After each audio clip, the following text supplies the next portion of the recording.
They had padlocked the fridge, in her own house, the very house she had built with her own hands, the one where she raised her 3 children, who were now slowly killing her, but without touching her.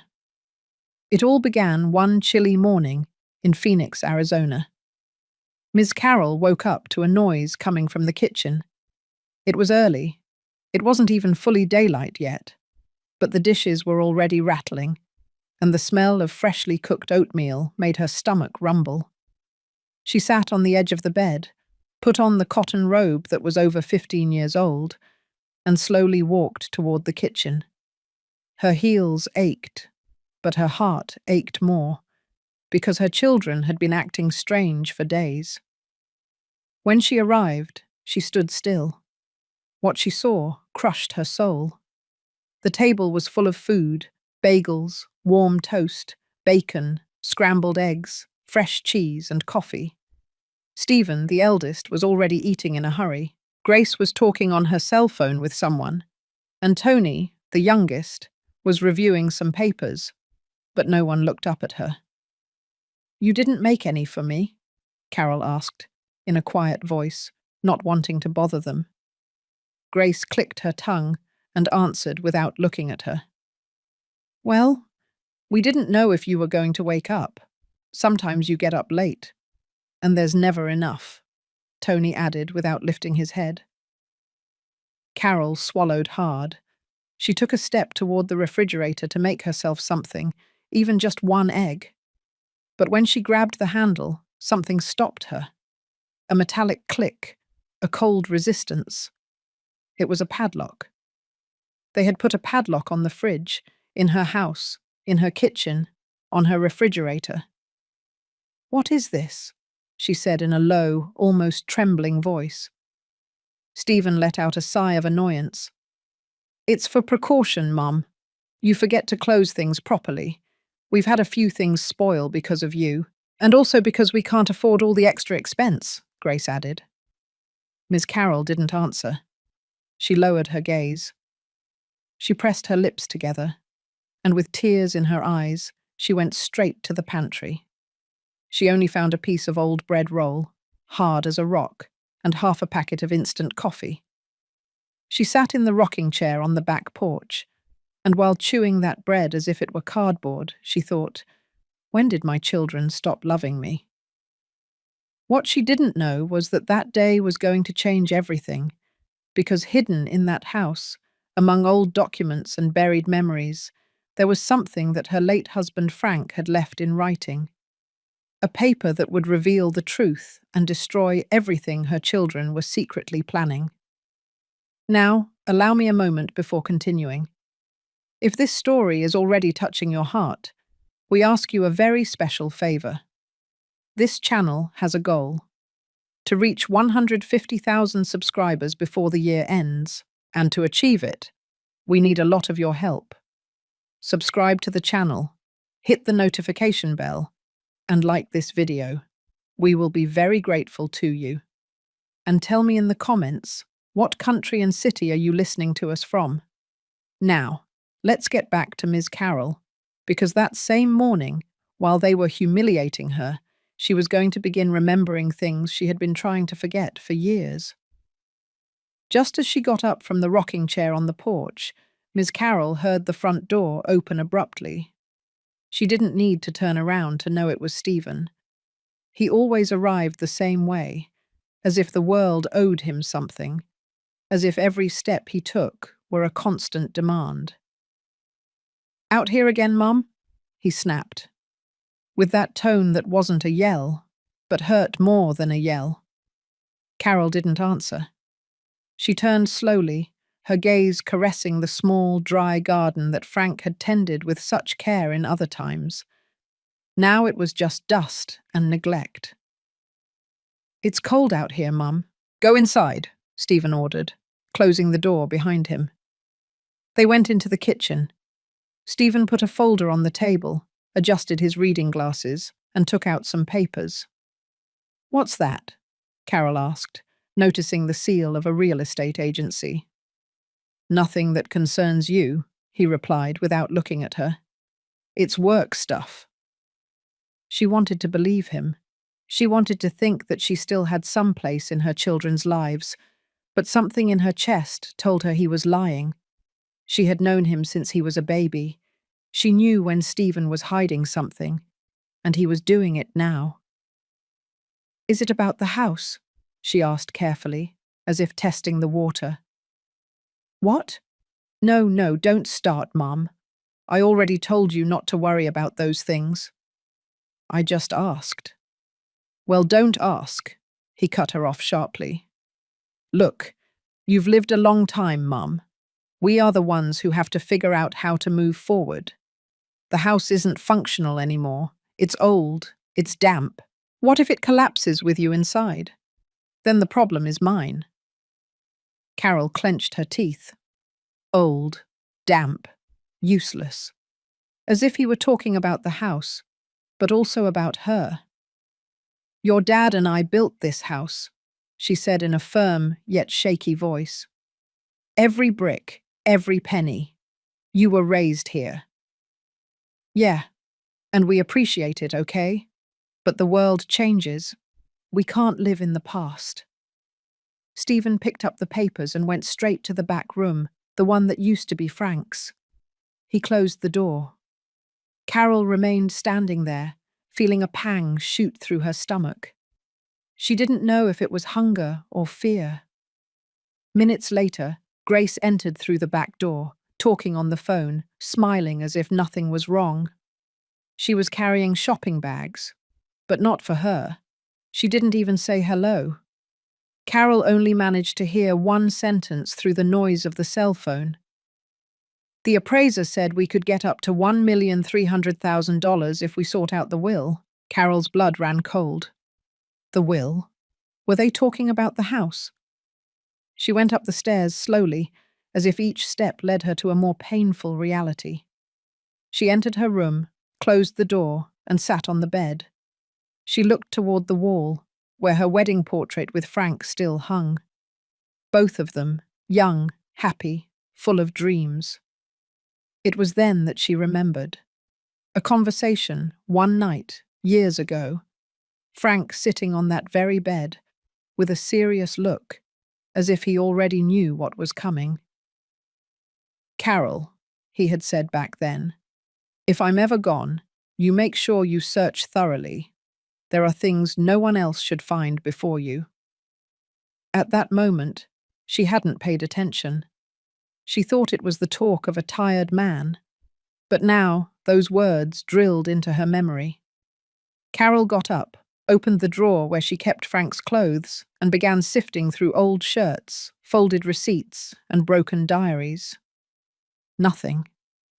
Everything smelled of dust and the past. She knelt beside the dresser, that antique piece of pine furniture that Frank had bought in a flea market in Brooklyn. She ran her fingers over it, touching the back, the sides. Something was wrong. There was a gap she hadn't felt before, a separation between the wood, a false space. She tapped it with her knuckles. It sounded hollow, but she couldn't figure out how to open it. Just then, she heard Grace's voice from downstairs. "Mom, Stephen says you're going to have to sign some papers tomorrow. Don't pretend you're asleep." Carol stayed still, in front of the dresser, her hands on the wood, her heart beating so loud it seemed to break the silence of the room. And then, for the first time, she didn't feel fear. She felt rage, a silent, warm rage that reminded her who she was and everything she had suppressed for years. And while her daughter's voice called her from the kitchen, Carol closed her eyes, took a deep breath, and made a decision, Ms. Carol walked down the stairs, her gaze still fixed on her own hands. She had been locked in her room for over half an hour, touching that piece of furniture, as if she could open it with the power of memory. She didn't say anything. She made no noise. She just walked down with that silent gait people have when they feel something slipping through their fingers, but they don't know what it is yet. When she reached the kitchen, she found Grace taking some containers out of the fridge. She didn't even look at her. "It's your turn to sweep the patio today, right?" she asked, as if they were roommates, not mother and daughter. Carol nodded. It wasn't the first time they had spoken to her that way, but something inside her was beginning to make noise, a new noise, as if there was no room for more resignation inside. Grace placed a plate of cold rice and half a bruised banana on the table. "Here, if you don't like it, there's old bread in the pantry. But don't you go making demands, okay?" Carol didn't say anything. She walked slowly to the table, sat down, and began to eat in silence. The rice tasted like nothing. The banana had black spots. She chewed slowly, as if she were afraid that plate would be the last one of the day. While she was eating, she heard the front door open. It was Rose. "Excuse me," she said from the entrance. "I have some leftover oatmeal cookies. Is Ms. Carroll here?" Grace came out of the kitchen. "She's eating. But don't worry, you don't need to bring her things. We're taking care of her." Rose smiled without showing her teeth, but her eyes didn't smile with her. "I'm just stopping by to say hello, if you'll permit me." She entered without waiting for an answer and peered into the kitchen. Seeing Carol eating that sad plate, she felt a lump in her throat. "How are you, dear? I brought you some cookies. They're not the fancy kind, but they're good." Carol looked up and, for the first time in days, smiled for real. She motioned for her to come closer. Rose sat down next to her. "I only have a little coffee left," Carol said. "But it's enough for both of us. Sharing one is plenty," Rose replied. As they shared the coffee, Grace slipped into her room, leaving the door ajar.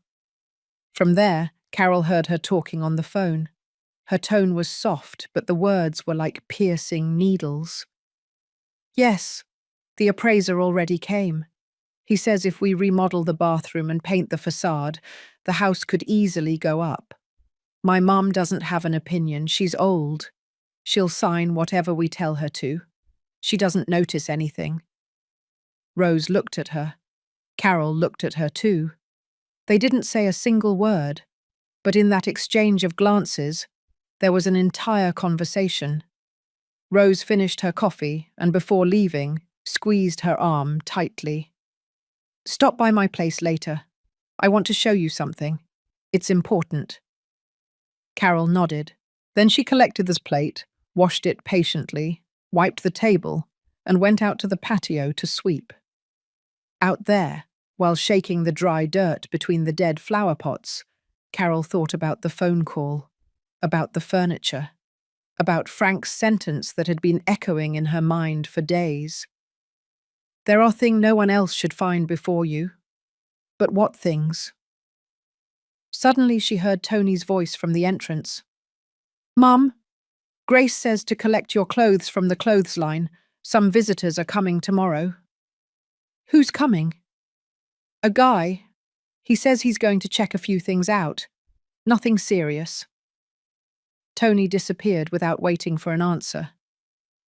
Carol dropped the broom. Her throat went dry. She looked back toward the kitchen, where the padlock was still firm on the refrigerator, like a visible scar. She went up to Frank's room again, touched the furniture, checked one more time, and this time she noticed a slight scratch on the wood, as if someone else had already tried to open it before. Someone who wasn't her. The scratch on the wood wasn't old. Ms. Carroll knew it when she touched it, when she traced it with the tip of her finger. It was a new mark, slight, but not accidental. And in that house, coincidences no longer existed. Someone had tried to open the back of the dresser, but hadn't succeeded, and that someone wasn't her. She kept silent. She sighed it long, deep, and let the air cleanse some of the rage growing inside her. Then she slowly went down the stairs and walked straight to the house next door. Rose was waiting for her with a cup of hot spiced cider and 2 pieces of sweet cornbread. "I saw you from my window. You had that look on your face like something is eating you up inside," the neighbor said bluntly. What happened now? Carol sat down. She didn't answer immediately. She took the bread carefully, took a sip of the tea, and then, with her gaze lost on the plastic tablecloth with faded flowers, she said, "Grace is hiding something. I know it. And Stephen is too. There's something strange about all this. Yesterday I overheard them talking to an appraiser about the house. They say they're going to sell it, that I just have to sign, and that's it. As if I were an old piece of furniture. But Frank, he told me he had hidden something I should find." Rose lowered her voice. She leaned in a little. "Did you know that many years ago Frank came to see me one afternoon? He was serious, strange. He told me he was afraid of what his children might do to you, that he didn't trust Stephen." Carol looked up, surprised. "You never told me that. Why?" "He gave me an envelope. He told me not to open it, to keep it, and only to hand it over if you ever asked me for it, or if something very serious happened." Carol was speechless. Her heart was pounding. But she didn't say anything else. That conversation was enough to confirm what she suspected. Frank had anticipated something, and that something was beginning to happen. They spent the afternoon talking, like two women sharing the same wound, the same disillusionment, that of having given everything and receiving abandonment. It was almost night when Carol returned home. Grace was waiting for her in the living room, sitting as if she had been counting the seconds. "Where were you?" she asked, arms crossed. "With Rose." "With that woman again? You should stop telling her your business. She's not your family." Carol stared at her. "For the first time in a long time, my family no longer recognizes me." Grace scoffed and went toward the patio, leaving a thick silence behind her.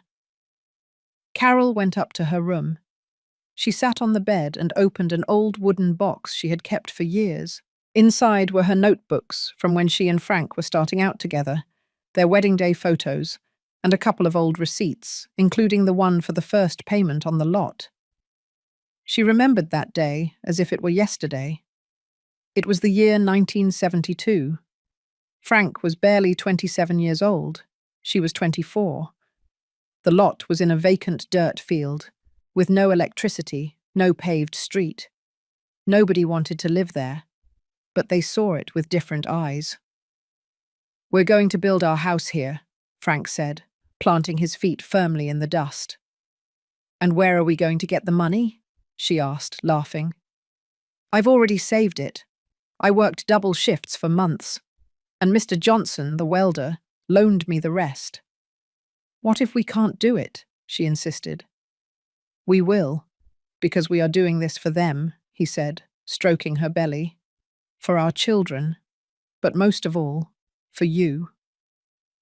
Carol returned to the present with her eyes full of tears. She clenched the receipt between her fingers as if it were a shield, a proof, a warning. Suddenly she heard a noise in the hallway. It was Tony. "Mum," he said in a low voice, "Stephen is coming tomorrow with a notary. They're going to need you to sign some papers. They didn't tell me exactly what they are, but you know how he gets if someone refuses." Carol looked at him from the doorway. "And what do you think, Tony?" He lowered his head. I don't want any trouble." And he left. She closed the door slowly. She sat on the bed again. There was no more room for doubt. Something big was being cooked up behind her back. She didn't sleep that night. She just waited for dawn. Because on the other side of the wall, Rose had been holding a sealed envelope for decades, and Ms. Carroll was ready to ask for it. Since before noon, Grace was bustling around the house like a busy bee. She moved from one side of the house to the other, moving furniture, mopping harder than necessary, and putting dishes in the oven without asking for help. Ms. Carroll, sitting in the rocking chair on the patio, watched everything with a silence that was becoming heavier and heavier. Something was cooking, and it wasn't just food. "I have company tonight," Grace said, wiping a crystal glass. "So please, stay in your room. I don't want any scenes or questions." "Yes?" Carol looked at her without moving. "Company from who?" "Friends, from work. But also an important man is coming who is helping us with a matter.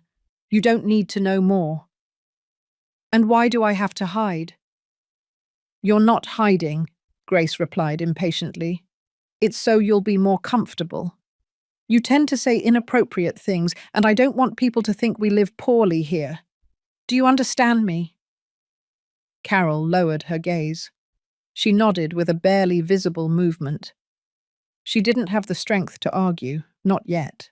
The afternoon passed with dishes, fake laughter, background music, and the aroma of roasted meat. Carol, from her room, could hear everything. Grace's exaggerated laughter, the forced conversations, and a male voice she didn't recognize, but who spoke freely, as if the house were his own. "And is this property free of legal issues?" the man asked between bites. "Completely," Grace said.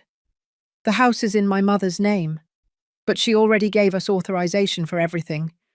The notary is coming tomorrow to review papers and sign. Everything is calm."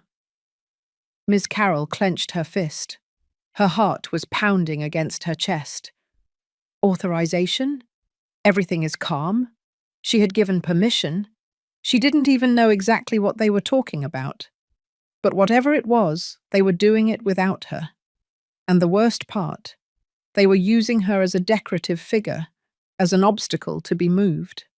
Shortly after, someone knocked on her door. It was Tony, with a tray in his hands. He brought her a cold dinner, unsalted rice, reheated beans, and a stiff tortilla. "Sorry, Mum," he said in a low voice. But there wasn't much left over. Carol looked at him for a long time. She didn't say anything. She just took the plate and closed the door gently. She ate in silence. With every spoonful, she thought of Frank's eyes, the promise he had made her, the document that Rose was still keeping, and how for the first time she didn't feel entirely alone. Around 9 o'clock that night, when the house had returned to silence and the guests had left, Carol went out to the patio with a blanket over her shoulder. She sat in her usual chair, looking up at the stars, letting the cool air dry the tears she could no longer hold back. It was then that she heard footsteps on the gravel. Rose was crossing the side path that connected the two houses. "I heard they locked you up today," she said, sitting down next to her. "They hid me," Carol corrected. "We're not going to let that happen anymore." They both remained silent for a moment. Then Rose took something out of her shawl, an old, yellowish envelope with Frank's handwriting on the front. "Here is what your husband gave me. He told me that if things ever got ugly, you would know when to open it. And I think that day has come." Carol took it with both hands, looked at it as if it had fire inside, and without hesitating, tucked it under her blouse against her chest. "Thank you, dear friend. Tomorrow, when they come with their notaries and their lies, you won't be alone anymore." Ms. Carroll didn't answer. She just nodded, looking up at the sky. But inside, something had already awakened, because her freedom could be written on that envelope. And deep down, someone in that house already suspected it. Ms. Carroll woke up before the sun. She didn't close her eyes all night. The envelope that Rose had given her was now sleeping inside her bra, next to her chest, as if it were a secret too alive to leave alone. She had thought of opening it right there, in the early morning under the yellow light of her lamp, but something in her heart told her to wait. Not out of fear, but out of respect, because Frank wasn't just any man, and that envelope wasn't just any envelope either. She fixed her hair in front of the mirror, smoothing the grey strands with her own hands. She put on the navy blue dress, the one she had worn to the last mass she went to with Frank. She put on a little of the perfume that was left in the bottle she had kept for years, and walked down the stairs with dignity as if descending to the altar. The house was silent. Grace and Tony were still asleep. Stephen hadn't arrived. She walked to the kitchen, took old coffee from the pantry, and put it on the gas stove to boil. She poured only 1 cup. She sat at the usual table in front of the window and finally took out the envelope. She looked at it for a long time. Frank's handwriting was clear, firm, almost solemn. For Carol, only you. She carefully slid her fingers along the edge. She opened it. There was a folded, time-yellowed sheet of paper with the letterhead of a law office in downtown Chicago and the signature of attorney Arthur Smith. At first, the words didn't make sense to her, but as she read, her breathing slowed, her stomach tightened, and her throat closed up. Frank had left a will, and not just any will.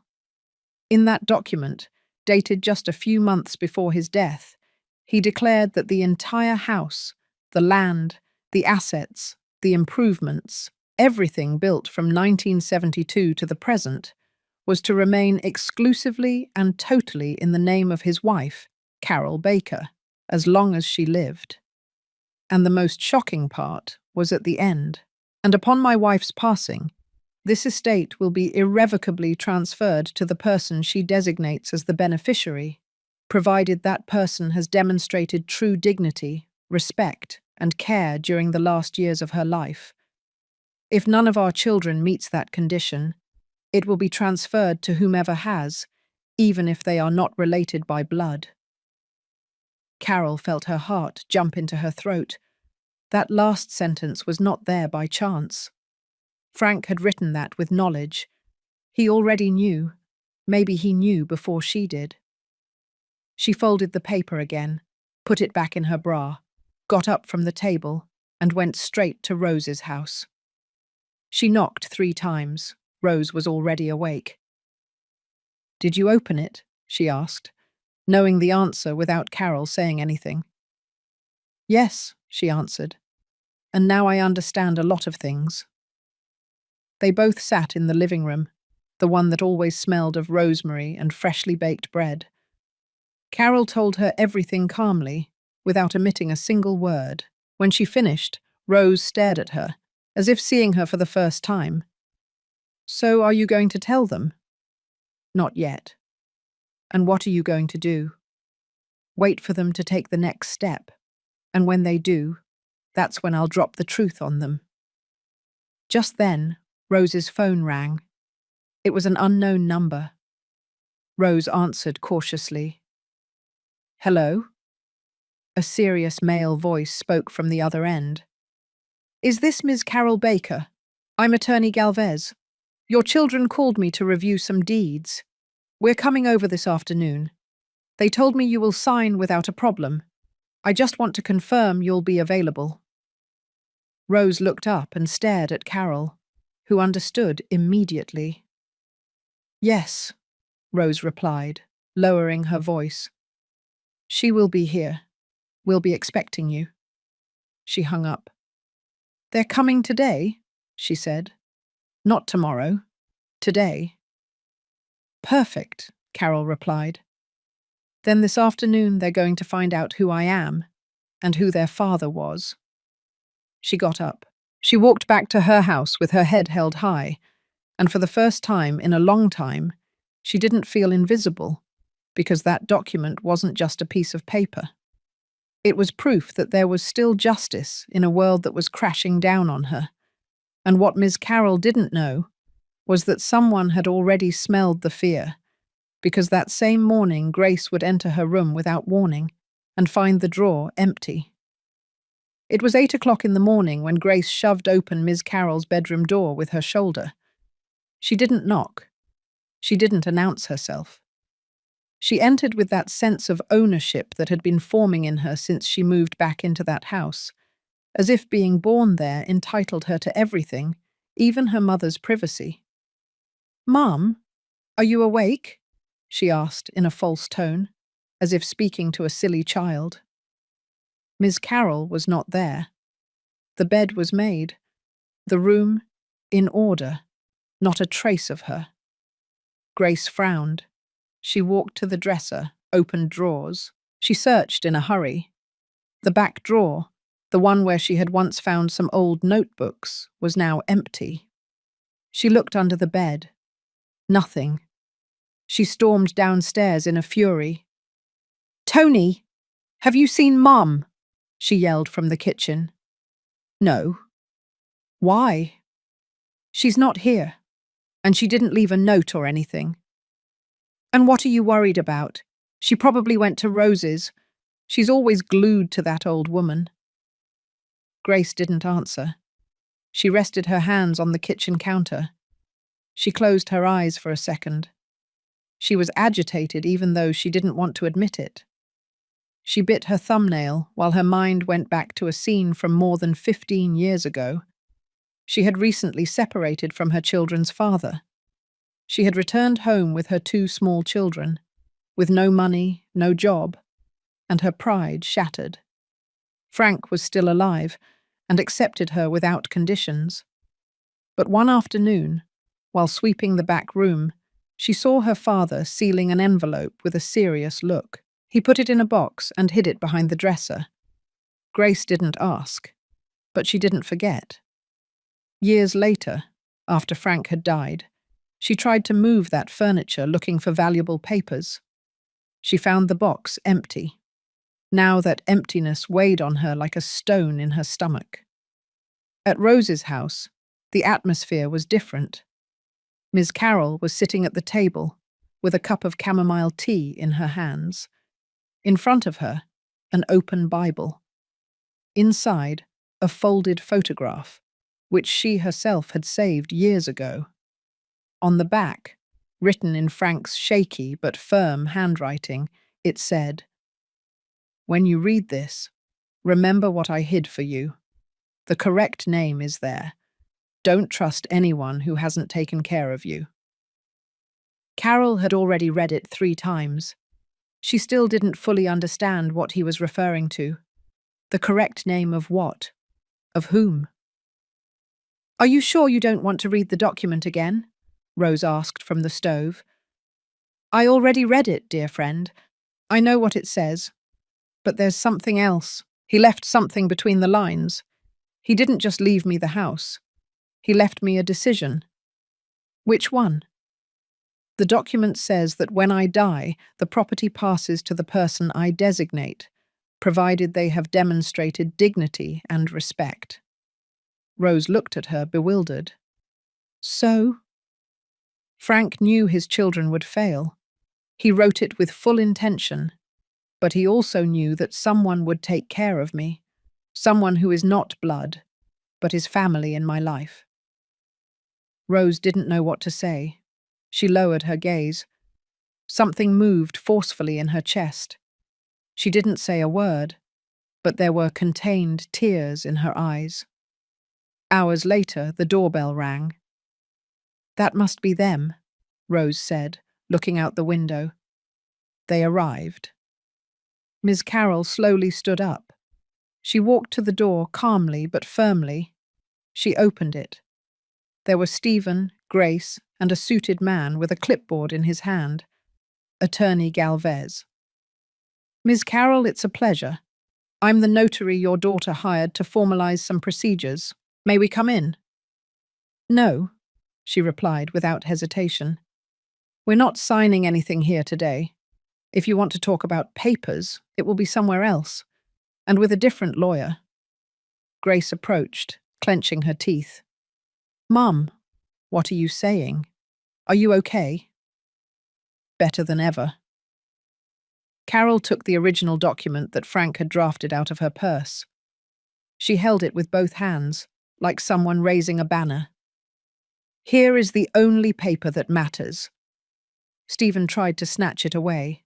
Carol pulled it back immediately. "Don't you dare!" she yelled. This house is not in your name, not yours, Grace, not Tony's. It's in my name, and after me, it will belong to the person who has been by my side, not the one who locks me up, insults me, or feeds me scraps." Silence fell like a stone. The uncomfortable notary adjusted his glasses. "With all due respect, if there is a previous document, this changes everything." "That's right," Carol said. "And it doesn't just change everything. This is just beginning." Stephen clenched his fists. Grace turned pale. Tony, on the other hand, he didn't say anything. He just lowered his gaze. And there, in that hallway, Ms. Carroll knew that her fight was no longer a secret. It was open. It was real. And the house wasn't the only thing she was going to defend. The slamming of the door echoed throughout the house. Stephen left in a fury and crossed the yard without looking at anyone. Grace went after him, upset, but more worried than angry. The uncomfortable notary said goodbye with a half-hearted handshake and drove away, without looking back. Ms. Carroll remained standing there, in the entrance, firm. The document was still in her hand, folded, but intact. Her fingers were trembling, but not from fear, but from strength. The same strength that hadn't emerged in years, the one that had been buried since Frank died. Rose, who had witnessed everything from the porch, offered her arm. Carol gently refused it. "I don't need to be held up today, dear friend. I can stand on my own today." They both smiled, the kind of smile that is born when the soul finally breathes. But the calm didn't last long. Tony entered after the others, walking slowly. He didn't say anything. He just walked past Carol with his head down, as if he didn't know whether he should feel ashamed or relieved. And that doubt was harder than any word. The house fell into a strange silence. The children didn't say a word all afternoon, not a direct complaint nor a shout. But the atmosphere became thick. Every step Carol took down the hallway was observed by eyes that no longer disguised their discomfort. That night, no one offered her dinner. No one asked her if she was hungry. Without asking for anything, she ate what was left of the rice that Rose had sent her days before, heating it patiently in an old pot, sitting alone in the kitchen, and chewing in silence. There was no bitterness in her expression, only a bitter peace, that of someone who no longer expects anything from anyone. The next day, Stephen didn't sleep at home. Grace didn't show up either. But Tony did, and it was he who broke the ice. "Are you really going to leave this house like this?" he asked while drinking water from the dispenser. "Without sharing anything?" Carol looked up from the patio where she was watering the plants. "Like what?" "Well, just for you.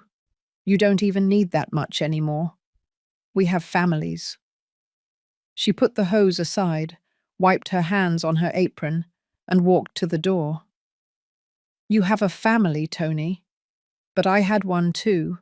I changed your diapers, cured your fever, cooked for you with the little we had. And now you hide my bread. You give me the leftovers and treat me like a nuisance. And you still talk about sharing." Tony didn't answer. He went to his room without looking back. In the evening, Grace returned. She came in without saying hello. But she didn't lock herself in as usual. She went straight up to Carol's room. She found her sitting on the bed, calmly embroidering. "Where is the will?" "I have it put away," she said, without turning to look at her. "I want to see it." "You don't need to see it. You already know it." "Why are you doing this to me, Mum?" Carol let go of the thread, took off her glasses, and looked at her firmly. "I'm not doing anything to you, Grace.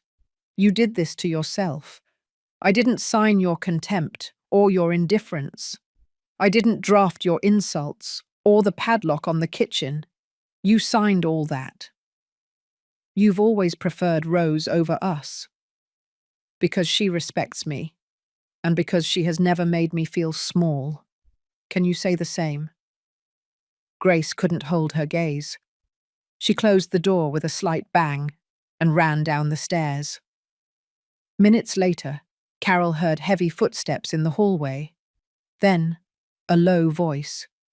It was Stephen. He was back. We have to do something now. If we don't sign that sale, we lose the deal. What if we convince her? With what? More contempt? We could, I don't know, try to make her look bad. Say she's losing her memory, or that she's not in her right mind. There was a brief silence. You're serious? If we don't do something, we're going to lose everything. The words reached Carol from behind the half-open door. I don't need anything more. She didn't sleep that night. She stayed seated, alone, with Frank's document in her hands, and at the bottom of the paper she read again the sentence that was beginning to be engraved in her soul. The correct name is there. Don't trust anyone who hasn't taken care of you. Then, a doubt pierced her like lightning. What name had Frank really put after hers? She got up from the bed in a hurry, turned on the lamp, and checked the will again. And there, at the end of the document, almost like an additional note, there was a second name. One that was none of her children. One that, until that moment, she didn't know was written there. Ms. Carroll sat on the edge of the bed, with the document in her hands. The silence of the room was so thick she could hear the faint buzz of the light bulb hanging from the ceiling. But she wasn't paying attention. All her mind was fixed on that name written at the end of the will. There it was, in clear handwriting and the notary's signature. In the event that Ms. Carol Baker does not designate an explicit beneficiary before her death, the property will be transferred to Ms. Rose Carter, the family's neighbour, a person of complete trust of the testator for having demonstrated care, respect, and faithful companionship during the years following his medical diagnosis. Carol swallowed.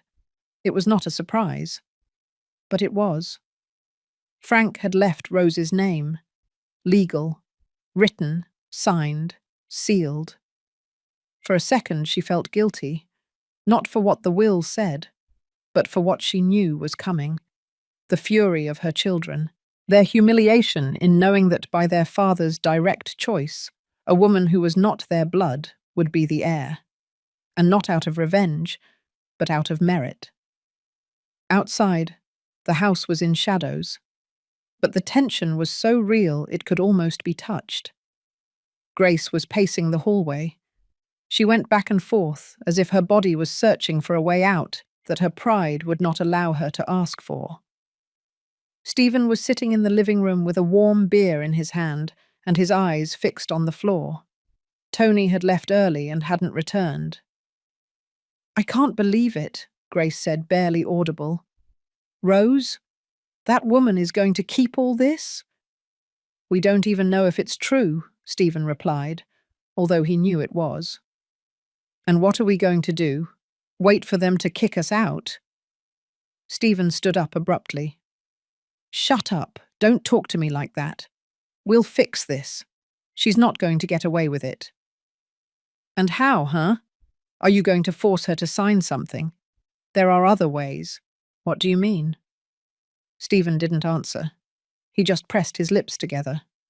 Then he went to the kitchen, opened the fridge, looked at it empty, and closed it forcefully. There's nothing, he said. She didn't even leave us food. She's playing games with us. Grace walked over to the dining room and leaned against the wall. And what if it is Rose who's taking it? That she's passing her groceries in secret? And if she is, yes, she is. She's stealing what belongs to us. What belongs to us? Stephen turned around furiously. The only thing that belongs to us is what we can get out before this gets out of our hands. The next morning, Carol went to see Rose. She crossed the side alley with the document wrapped in a handkerchief. She knocked twice. The door opened immediately. "You read the whole thing?" Rose asked, her face tenser than usual. "Yes. And there's something you need to know." She showed her the final paragraph. Rose read it carefully, and when she finished, she remained motionless. "It can't be. Frank thought of you. He named you. You are the other heir." Rose shook her head, as if she didn't want to accept the truth. "I never expected that. I swear. Never. I know, dear friend," Carol said, taking her hand. "But it's not something you sought. It's something he saw, and he made it clear." Rose remained silent. "And what are you going to do?" she finally asked. "I don't know yet. But what I am clear about is that this house is not going to end up in the hands of those who left me without food. They locked me in my room and tried to make me disappear." "And your children?" "My children stopped being my children a long time ago. I gave birth to them, but I no longer recognize them." That same day, Grace went to the grocery store. She returned with full bags, but not to share. She locked everything away in the pantry. She put a new padlock on the fridge, thicker than the previous one. Tony tried to take a soda, and couldn't. "What is this?" "Control," Grace said. "If Mum wants to play hardball, so will we." Carol arrived just as Grace was locking the pantry. "Now you're going to hide the food from me too?" "It's not hiding, Mum. It's organizing. This is not like before. If you decide to act on your own, so will we." Carol didn't say anything. She walked straight to the dining room. She sat in her usual spot and took a small key out of her pocket. "Are you looking for this?" she asked, raising it slightly. Grace froze. "How?" "I found it in Frank's bag, where the will was also." There was a silence. Carol looked at her calmly. "Do you know what this key opens, Grace?" She didn't answer. "I do know, and you do too." Rose had said a few days ago there was a hidden compartment, and Frank had told her not to trust anyone, not even her children. Carol got up from the table, walked toward Frank's room, and without looking back, said, "Now I'm going to open what he left hidden. And if I find what I think is there, you and your brothers are going to find out something you never expected." Grace stood there, paralyzed. Because she did know. She knew perfectly well what was inside that piece of furniture. Because years ago, she had already found it. And what she did afterward was hide the key. Only now that key was once again in Ms. Carroll's hands. Ms. Carroll went up the stairs with the key clenched in her fist. Every step hurt her knees, but she didn't stop.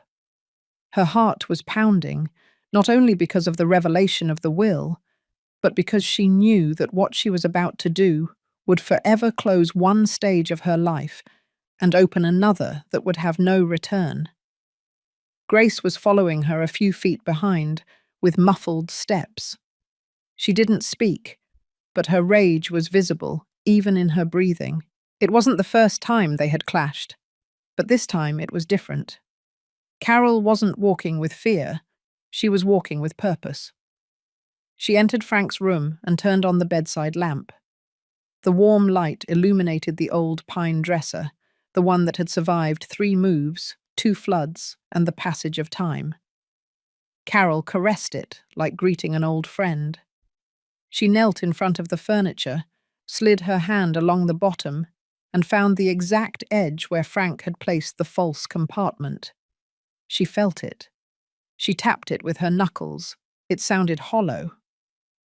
"What are you doing?" Grace said from the doorway. "What I should have done years ago." Carol inserted the key into a small crack between the boards. She turned it. The click was dry, definitive. The back of the dresser loosened. She carefully removed it. Inside was a box wrapped in a white cloth, folded meticulously. Carol took it out and put it on the bed. Grace took a step forward, but her mother raised her hand. "Not you." "Not yet." She unwrapped the cloth. Inside the box were several sealed envelopes, all with different dates. Also, a black notebook with the word personal written in permanent marker. And at the bottom, a plastic bag with photographs. Carol opened the notebook first. The first pages were medical notes, doctors' names, appointment dates, then pages filled with Frank's reflections written in his own hand. "Today, Tony asked me for money for a truck. He doesn't need it, but he insists. Carol doesn't know. I don't want to tell her." Grace argued with her mother again. She won't leave her alone. Sometimes I wonder if she realizes the harm she is doing. Carol doesn't know that I changed the will, not because I distrust her, but because of them. If something ever happens to me, I want her to have a way to defend herself. Carol's hands trembled as she read. She turned each page with a lump in her throat. Everything was there.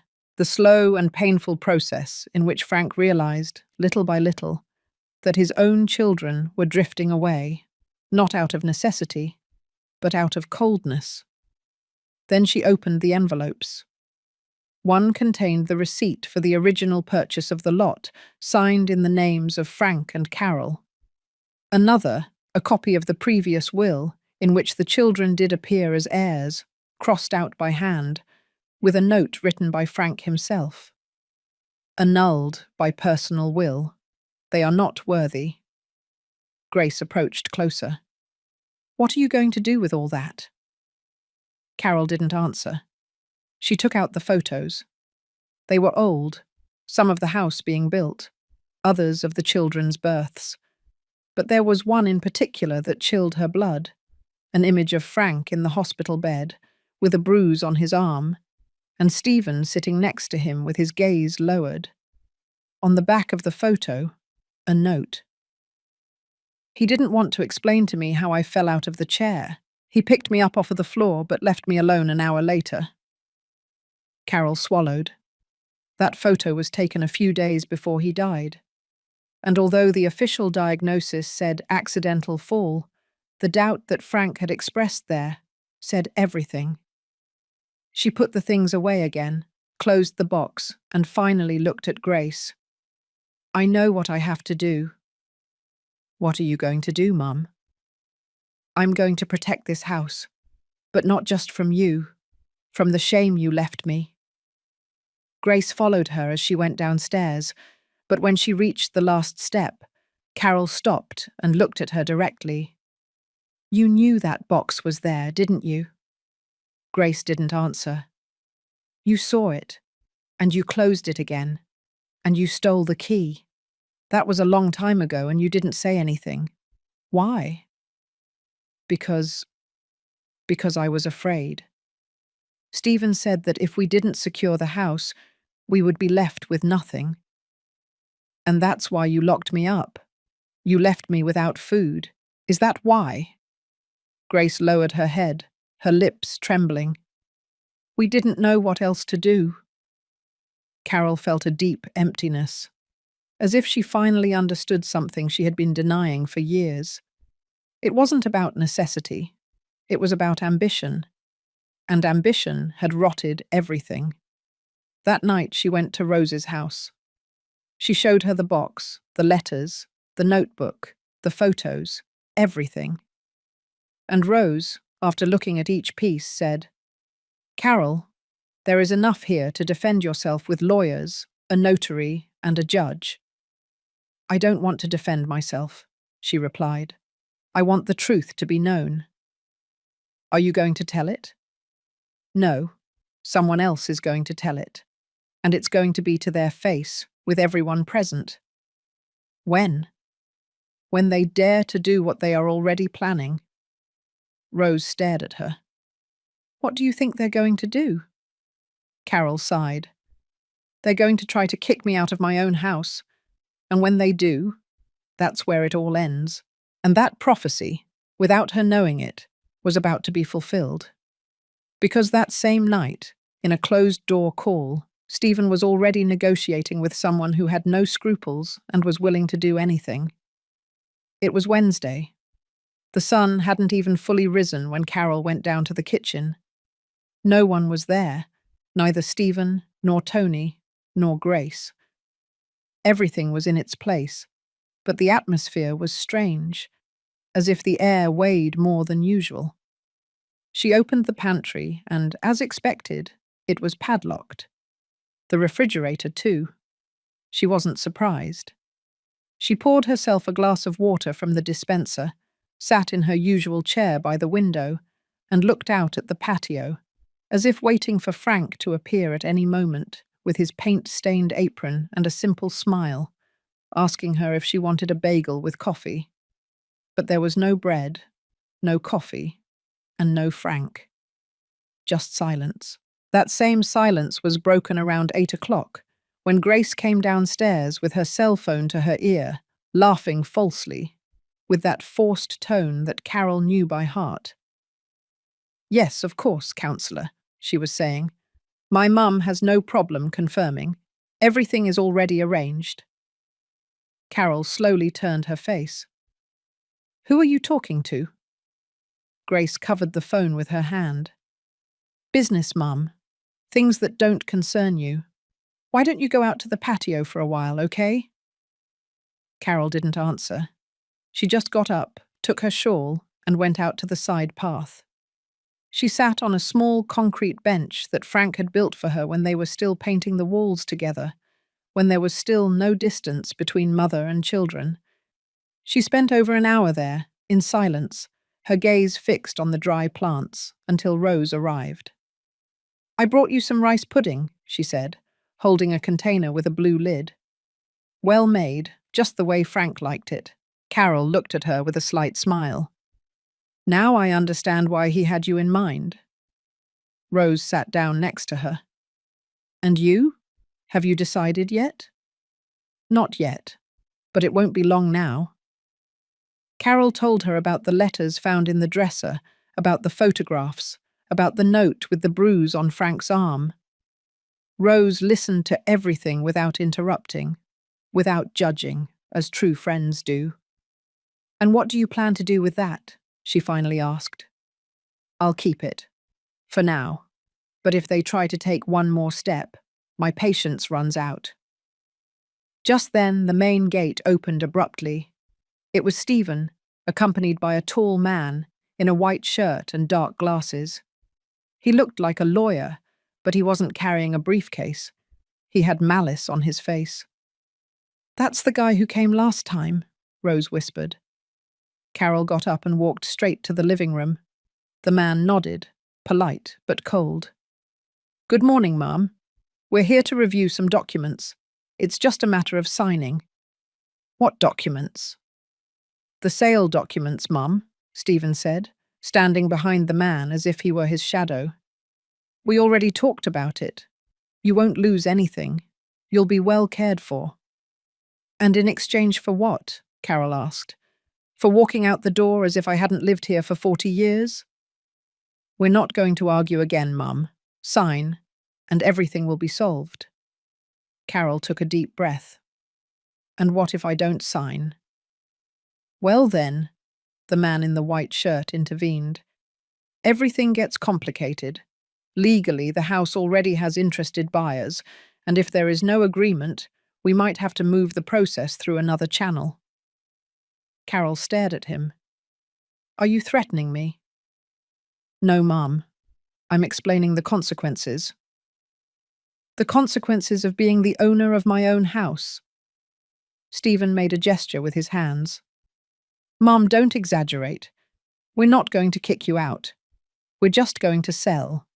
You'll have your space, and we'll support you." "You'll support me?" "With cold soup. With the fridge locked. With hidden keys." Grace entered the conversation from the kitchen. "You're making unnecessary drama. No one wants to hurt you. You've been hurting me for years. But I won't let you anymore." The man in dark glasses took a folder from his backpack and placed it on the table. "We'll leave this here for you. Read it calmly, but don't take too long. The buyer is waiting." Carol didn't open it. She didn't touch the folder. She just said, "Tell the buyer to buy something else. This house is not for sale." That night, while everyone was asleep, Carol went down to the kitchen. The fridge was still padlocked, but she didn't care anymore. She poured herself a glass of water and walked to the living room. The folder was there. She opened it out of curiosity, and there she saw it. Not only had they forged her signature on a draft, they had also presented papers as if she had already agreed. It wasn't just a betrayal, it was a crime. She sat down on the armchair, and as she held that folder in her hand, her gaze hardened. Her inner voice no longer trembled. She knew what she had to do, and she knew exactly who to call the next day. Because one thing was for them to despise her, but another entirely was for them to believe she would never defend herself. The first ray of sun on that Thursday entered through the window of the sewing room. Ms. Carroll was already awake. She had gotten up with the first crow of the rooster, and not because she had obligations, but because the rage hadn't let her sleep. She had the false sale document on the dining table. Beside it, the original will, Frank's letters, and the photograph with the bruise. Everything in order, everything ready. But one thing was still missing: evidence. Because in that twisted world where appearances are worth more than history, it wasn't enough to remember what had been lived. She had to prove it. With dates, with ink, with objects. And Carol sensed that there was still something hidden in that house that could seal her defense. It was then that she remembered the dress, an old, dusty, rose-colored one that Frank had given her for her 40th birthday. She had worn it little, but she kept it fondly. It was in the dresser, inside a cloth bag. That garment had something special. Frank himself had had a small inscription embroidered on the inside that said, "For when you miss me, or I miss you." Carol went for it with determined hands. She took it out, spread it on the bed, and patiently began to check the seams, the linings, the folds. And there, between the inner seam of the right sleeve, she felt a lump. Small, thin, hard. With an old pair of scissors and great care, she unstitched the edge. There was an envelope, folded in 3 parts, yellowed with time, with no sender. Her heart raced. She opened it. But the envelope was empty. There was no letter, no paper. There was nothing, just air and a distant smell of men's cologne, the same one Frank used on Sundays for church. Carol closed her eyes. She felt her stomach churn. The emptiness she felt was not just physical, it was emotional. Where was what was supposed to be inside? Had they taken it? Had Frank taken it out? Or someone else? She looked at the seam again. It wasn't freshly opened. There were signs that it had been opened before. The thread was different from the rest of the dress, lighter, tighter. And then she understood. Someone found it before her, and took it out. Carol remained sitting on the bed, holding the empty envelope as if it were proof of betrayal. And there was one person in that house who knew how to sew. Grace. Carol went down to the kitchen. Grace was there, drinking coffee, leafing through a magazine. "Was it you?" she asked directly. Grace didn't even feign surprise. "What are you talking about?" "The envelope, the dress, you opened it, you sewed it back up.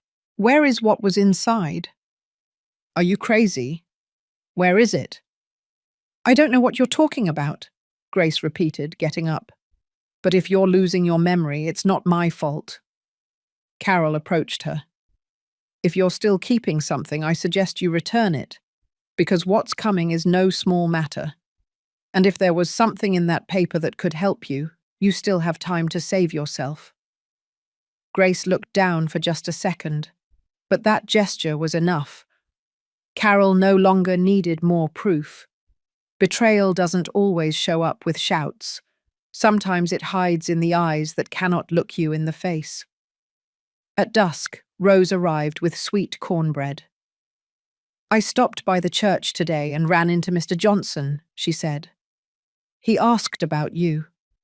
Is he still living near the corner?" "Yes, and he told me something strange, that Frank, shortly before he died, went to his house to leave an envelope. I got the impression it wasn't for him, but for safekeeping."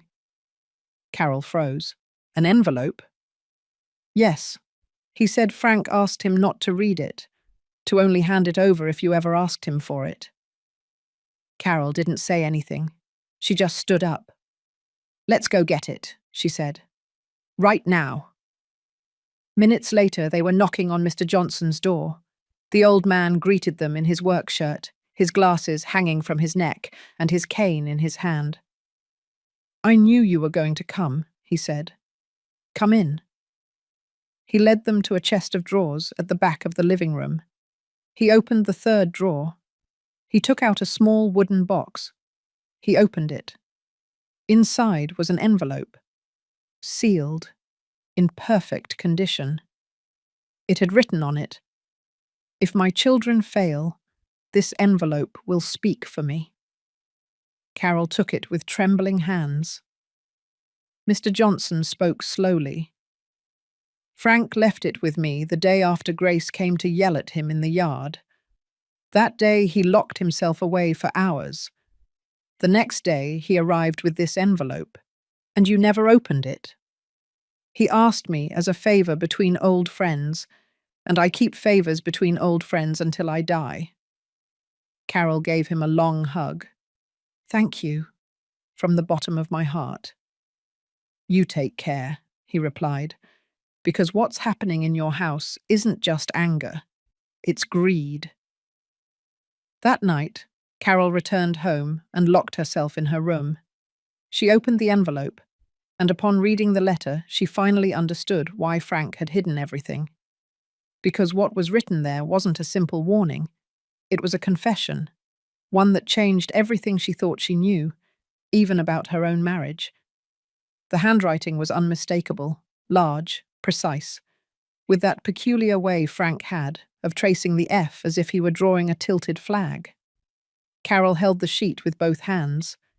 It was the same paper as her personal notebooks, carefully torn out, without wrinkles. It was written on both sides. It wasn't a letter to cry over. It was a letter to understand, to open old wounds, and also to close others that Carol didn't even know were still open. She took a deep breath and began to read. "Carol, if you are reading this, it's because things happened just as I imagined. I don't know when it will be or how, but something tells me that, sooner or later, our children will show their true faces. Forgive me for putting it this way, but I'm no longer afraid to say what I see. I don't want this letter to hurt you. I want it to open your eyes. I trusted for a long time that they would change, that they would grow up with gratitude. But the truth is, we made a mistake. We raised them with love, but also with guilt. And guilt spoils. Do you remember when Grace stole from the safe and swore it was for an emergency? We believed her. You gave her even your mother's necklace. I gave her money, and she never returned anything. And Stephen, he always wanted to be in charge. He never knew how to listen. When we refused to sell the house for the first time, he stopped talking to us for a month. Then he came back, as if nothing had happened. But I already knew. He didn't come back out of affection. He came back for the house. And Tony, he hurts me the most, because he did have a heart. But he preferred to remain silent. And he who remains silent, while others do harm, also hurts. We made a mistake, Carol. We thought blood was thicker than respect. And it's not. Respect is the true inheritance. Carol felt her throat close up. She turned the page and continued reading.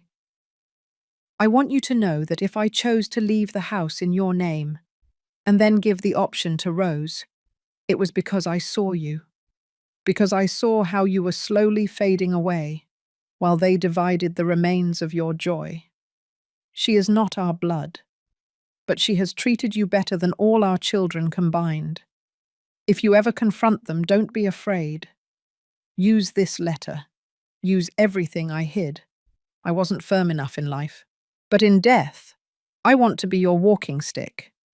That's also why I made an additional copy of the will and left it with Mr. Johnson. Because if my children were to destroy the original, you could still have something to defend yourself with. The house is yours. The silence they sowed, don't cultivate it anymore. Raise your voice. Do it for yourself. Do it for me. And if you feel lonely, look up at the sky. I am there. I always was, even if sometimes I didn't know how to show you. Carol didn't cry, not a single tear, but it hurt. It hurt to read words from her husband that she never heard in life, words that she needed, and that only now, on paper, reached her like belated caresses, like a forgiveness that hadn't been spoken, but that she had also been waiting for. She put the letter back in the envelope. She folded everything carefully. She hid it inside her bra, as was now her custom, and she got up. She went straight to the small altar she had in her room. She lit a candle. She looked at her wedding photograph, and she murmured, Frank, now you really left me a sign. That same afternoon, Rose entered with hurried steps and a tense face. Carol, we need to talk. What happened?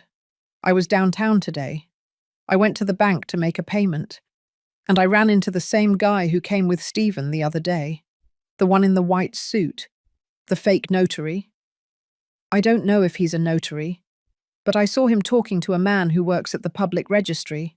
I know him. His name is John, and he didn't give me a good feeling.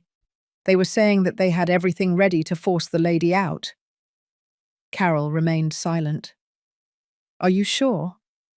I heard it with these ears. John told him. If the old woman doesn't want to leave willingly, oh well. With the fake signature, the rest will be swallowed by the paperwork. Carol stood up. Then it's no longer a suspicion. It's a war. What are you going to do? I'm going to protect what's mine. Hours later, Carol went to Mr. Johnson's house for the copy of the will. He already had it ready. He also gave her a paper with a notarized letter confirming that he had received the envelope directly from Frank, with a date and signature in his own hand. Rose took time off from the hardware store where she worked part-time and accompanied her to the office of Attorney Ramirez, the lawyer who had helped her resolve a family dispute years ago. Attorney, Carol said, as she placed all the documents on the desk, I need you to help me. I don't want revenge. I just want justice. Ramirez read everything in silence for almost half an hour. When he finished, he looked at Carol with respect. You have what very few people manage to gather, truth and evidence. So, what's next? What's next is that your children don't know that you are no longer alone. Carol settled into the chair. And they also don't know that I am no longer afraid to say everything I kept silent about for years. And just as she was leaving the office, Rose's cell phone rang. She answered it on speakerphone. It was Tony, and his voice for the first time sounded broken. Ms. Carroll, you have to come back. Stephen is out of control. And Grace, she's calling an ambulance to take you to the psychiatric hospital. She says you've lost your mind. Carol didn't say a single word all the way back. The taxi ride, from the lawyer's office to her house, seemed longer than usual. She looked out the window, but she didn't see the street. Her mind repeated the last sentence Tony had told her on the phone, like an echo that wouldn't stop. Grace is calling an ambulance to take you to the psychiatric hospital. Rose was sitting next to her, clenching her teeth, in silence. She knew that saying anything at that moment would only ignite the spark that Carol had been accumulating for weeks. It wasn't time for comfort. It was time for preparation. The taxi stopped a few feet from the entrance. In the distance, a police car was parked, and to one side, a municipal ambulance with its lights on, but without the siren. A nurse in a reflective vest was talking to Grace on the sidewalk. Carol got out of the car without saying anything. She walked straight, as if she didn't feel the weight of her 75 years. Grace, seeing her, feigned surprise. "Mom, I'm glad you arrived. Look, it's for your own good. We're all worried about you. You're saying things that don't make sense. You're hiding papers, talking to yourself at night, isolating yourself. And that justifies calling an ambulance. It's just an evaluation, a checkup. The doctors will determine if you need to rest for a few days. It's nothing serious." "Rest from what, Grace? From you trying to sell my house with a fake signature? From you denying me food? Or from Frank leaving a will that rips the keys to this house out of your hands?" The nurse approached with a tablet in her hand. "Are you Ms. Carol Baker?" "I am," she replied in a firm voice. "We are here at family request. We were reported possible disorientation and symptoms of cognitive decline. We want to take you for an evaluation at the General Hospital. It's routine." "Routine?" Rose intervened. "Taking a healthy woman against her will is routine." "We are only following protocol," the nurse replied, avoiding eye contact. "Well, I also have a protocol," Carol said, opening her purse. She took out a perfectly organized folder with the will documents, Frank's letter, Attorney Ramirez's legal certification, and Mr. Johnson's sworn statement. She handed the folder to the nurse. "Here's everything. Legally, this house is mine. Here are my rights, my papers, my voice. And if you take me, I swear a judge will see this, with cameras and a notary." "Mom, you're delusional," Grace murmured, her voice trembling. Carol looked at her. "Delusional? Let's see.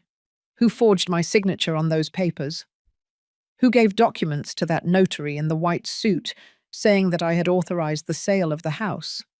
Who put a padlock on my refrigerator and gave me cold soup while you ate in the living room?" Stephen came out at that moment through the front door. He looked freshly woken up, barefoot and with a frown. "What's going on here?" "Your sister called an ambulance," Rose told him, "to take your mother away, as if she were crazy, as if she were a burden."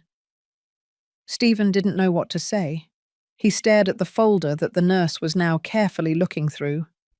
There were official seals, signatures, dates, names of witnesses, notarial references.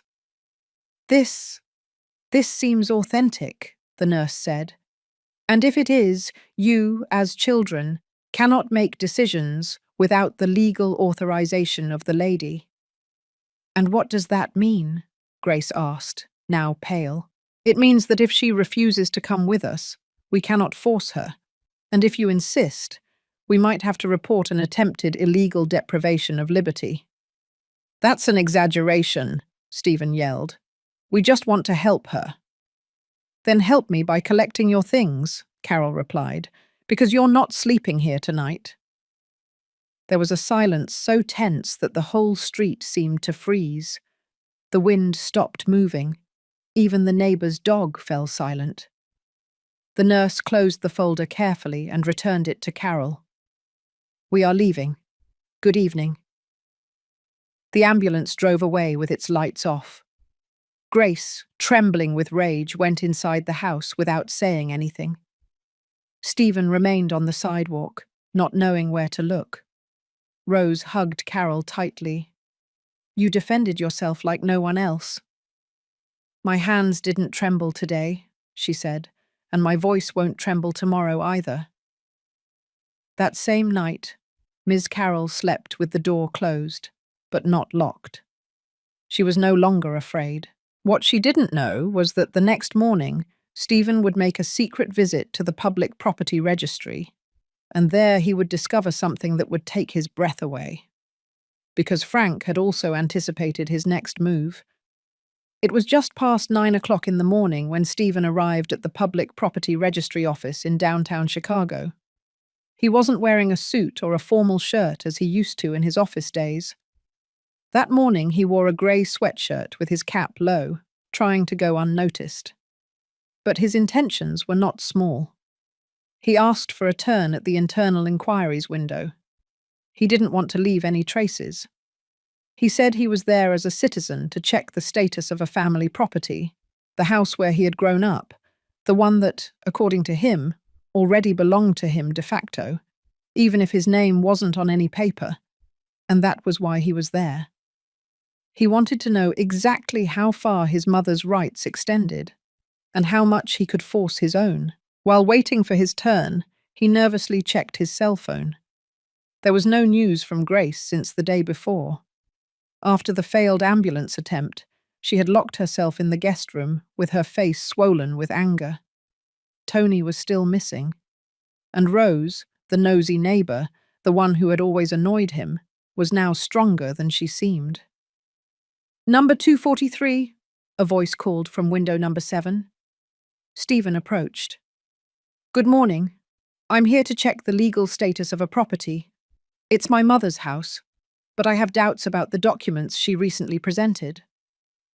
"Are you the owner?" "I'm the son. I've lived there almost all my life. I'm here representing the family." The woman behind the counter didn't look up. She typed in some data. Full name of the title holder: Carol Baker. Exact address. Stephen gave it to her, letter by letter. She kept typing, unhurriedly. 3 minutes passed in silence. He became impatient, moving his foot, looking around. "Here it is," the official said, without emotion. "And what does it show?" "Ms. Carroll is the sole registered owner, with a valid deed since the year 2001. Notarized and sealed deed before a public notary." "And any recent updates?" "Yes," the woman replied with a slight pause. "There was a precautionary annotation in the registry 5 years ago, at the request of Mr. Frank Baker, now deceased. It is a legal measure used when the owner anticipates possible future disputes. Very common in inheritance cases." Stephen frowned. "And what does that annotation say?" "That the property cannot be modified or sold under any circumstances, without the written approval of the current title holder. And that, in the event of the lady's death, the property will pass to the secondary beneficiary, registered in Testamentary Appendix Number 2, a document that is also sealed and filed here." Stephen swallowed. "And who is that beneficiary?" The woman finally looked up. "I cannot reveal that if you are not the authorized person." "I am the son. Doesn't it show me as a beneficiary?" "What do you mean, no? Who is listed, then?" The woman didn't answer. "Is it Rose Carter?" The official looked down at the monitor again. She didn't say yes, but she didn't say no either. Stephen took a step back. "Can I request a copy of that file?" "Not without a court order, or without being the title holder, or the registered beneficiary. This is an abuse.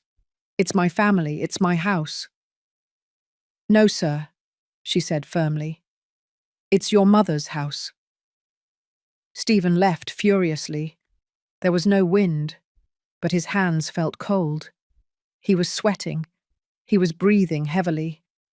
People looked at him as they passed on the sidewalk, but he didn't see anyone. He walked like a madman through the streets of downtown Chicago, aimlessly. He stopped in an alley and called Grace. "What do you want?" she said, still with a muffled voice.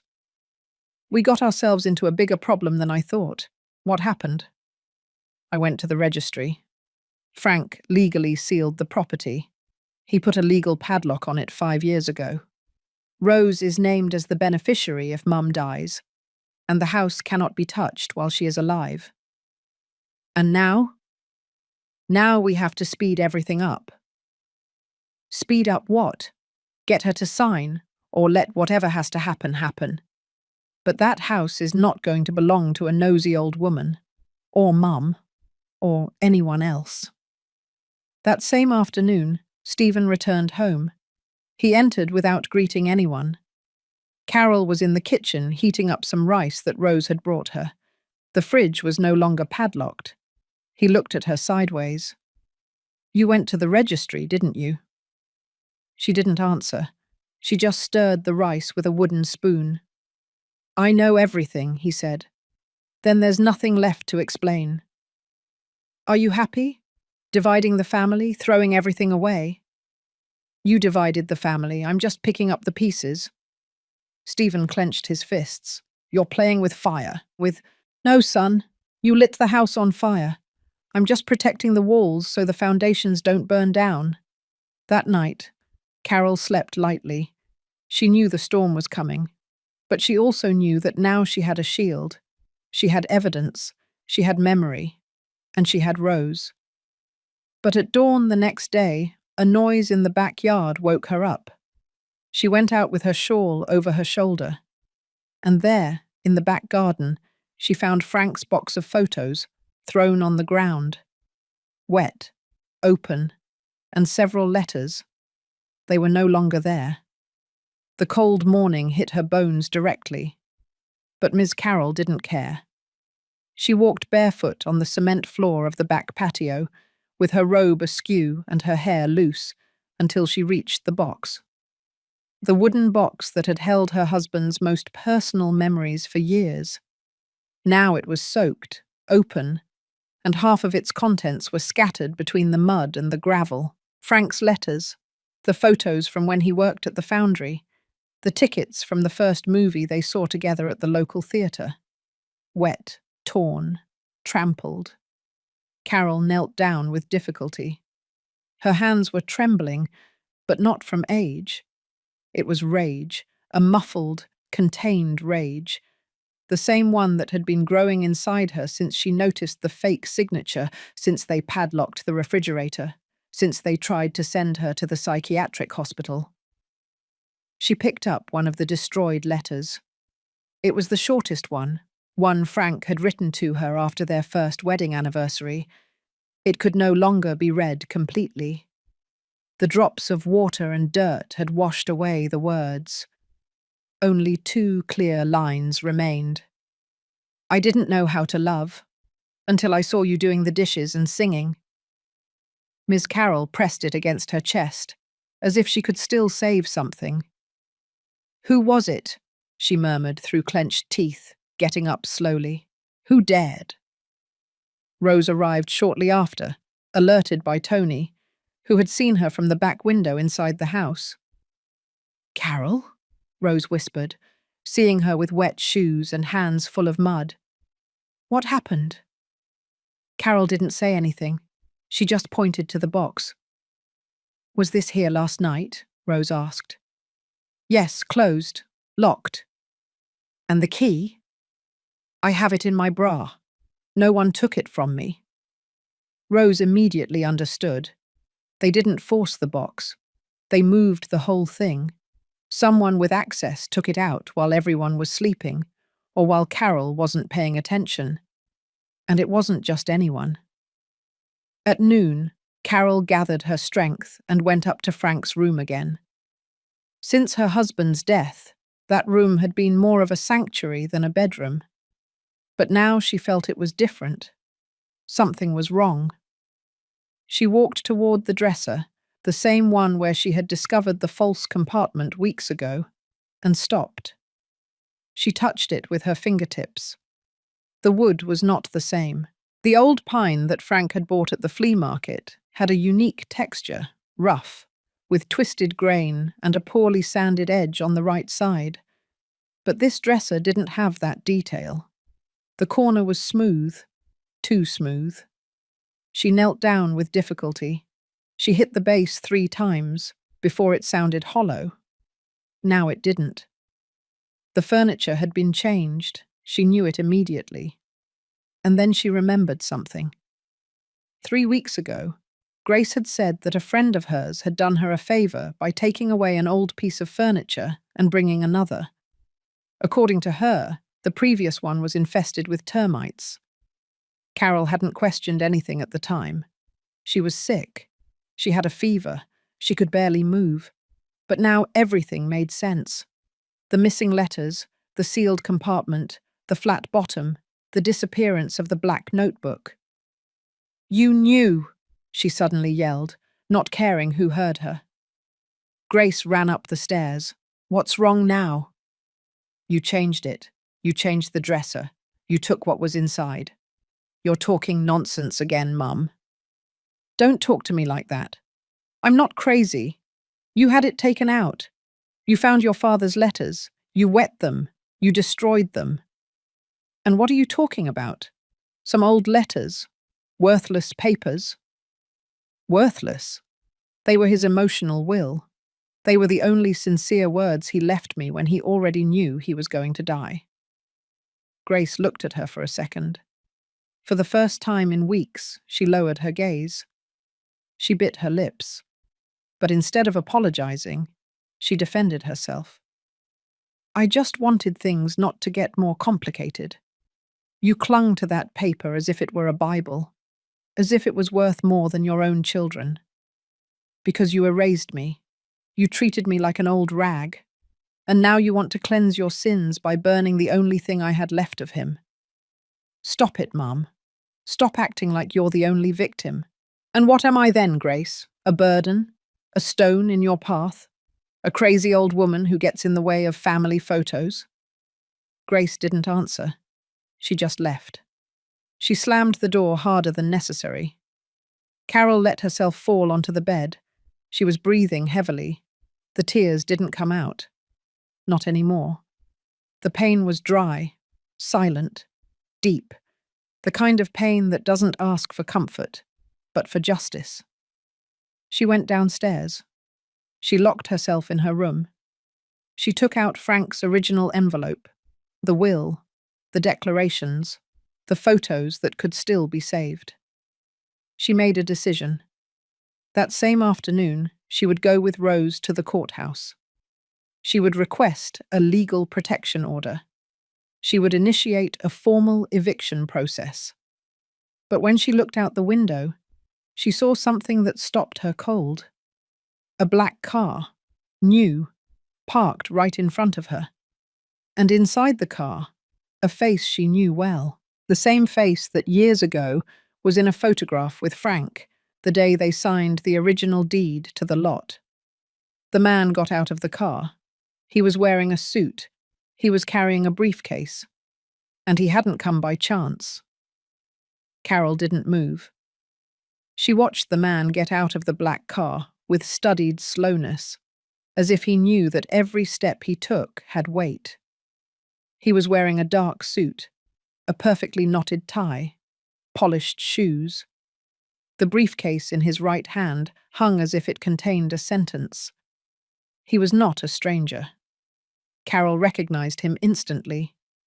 That face, that very face, appeared in one of the photographs Frank had kept in the black notebook.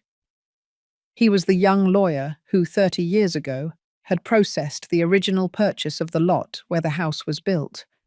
His name, although she had barely heard it in life, now sounded clear in her memory. Attorney Matthew Olvera. The door opened without anyone calling. Grace, with her hair combed and makeup on, came out to the foyer feigning nonchalance. "Attorney, it's a pleasure to see you again. Please, come in." "Thank you," the man replied, without a smile. Ms. Carroll came down from the second-floor hallway. Her voice broke the air. "And what do you want to negotiate now without me?" Grace turned to look at her, uncomfortable. "Mom, don't make a scene. It's just a legal consultation." "Consultation?" Carol asked, coming down each step with the firmness of someone who is no longer willing to be silent. With the same lawyer who signed my papers with Frank 3 decades ago. Matthew looked at her and nodded with respect. Ms. Carroll, it's a pleasure to see you again. You don't remember me, but I remember you well. You and your husband signed the original deed with me at the notary's office 84. He was a very cautious man. And rightly so, she replied. If you only knew how it all ended. The lawyer didn't say anything. Carol crossed the room and sat in her armchair. She faced the man without fear. Why did you come, attorney? Ma'am, I was hired to review documentations that supposedly contradicts the will your husband left. But upon reading everything they gave me, I must tell you something very clearly. There was a silence. This case has no legal way to favor your children. Grace stood up. What do you mean, no? My mother is being manipulated. That woman, Rose, has filled her head with ideas. She has forged papers. My mother is confused. Matthew turned to her calmly. Miss Grace, the document your mother possesses is legitimate. Your father signed it. It's notarized, registered, and also supported by witness evidence. I have seen many family disputes, but rarely do I see as much legal clarity as in this case. But that house was built for us. It's ours, Stephen yelled from the kitchen. Matthew raised his voice just a notch. I'm sorry, sir. Legally, it belongs to your mother. And if she decides to change the locks, kick you out, or leave the house to whoever she wants, she is fully within her rights. Carol looked at him with narrowed eyes. So you are on my side. I am on the side of the law, ma'am, and the law is on your side. Grace went straight to the hallway. A door slamming shut was heard moments later.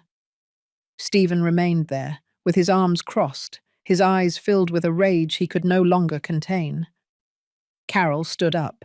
She walked to a shelf and took down a framed photo of Frank, young, with his arms crossed in front of the house, when it was barely a concrete shell.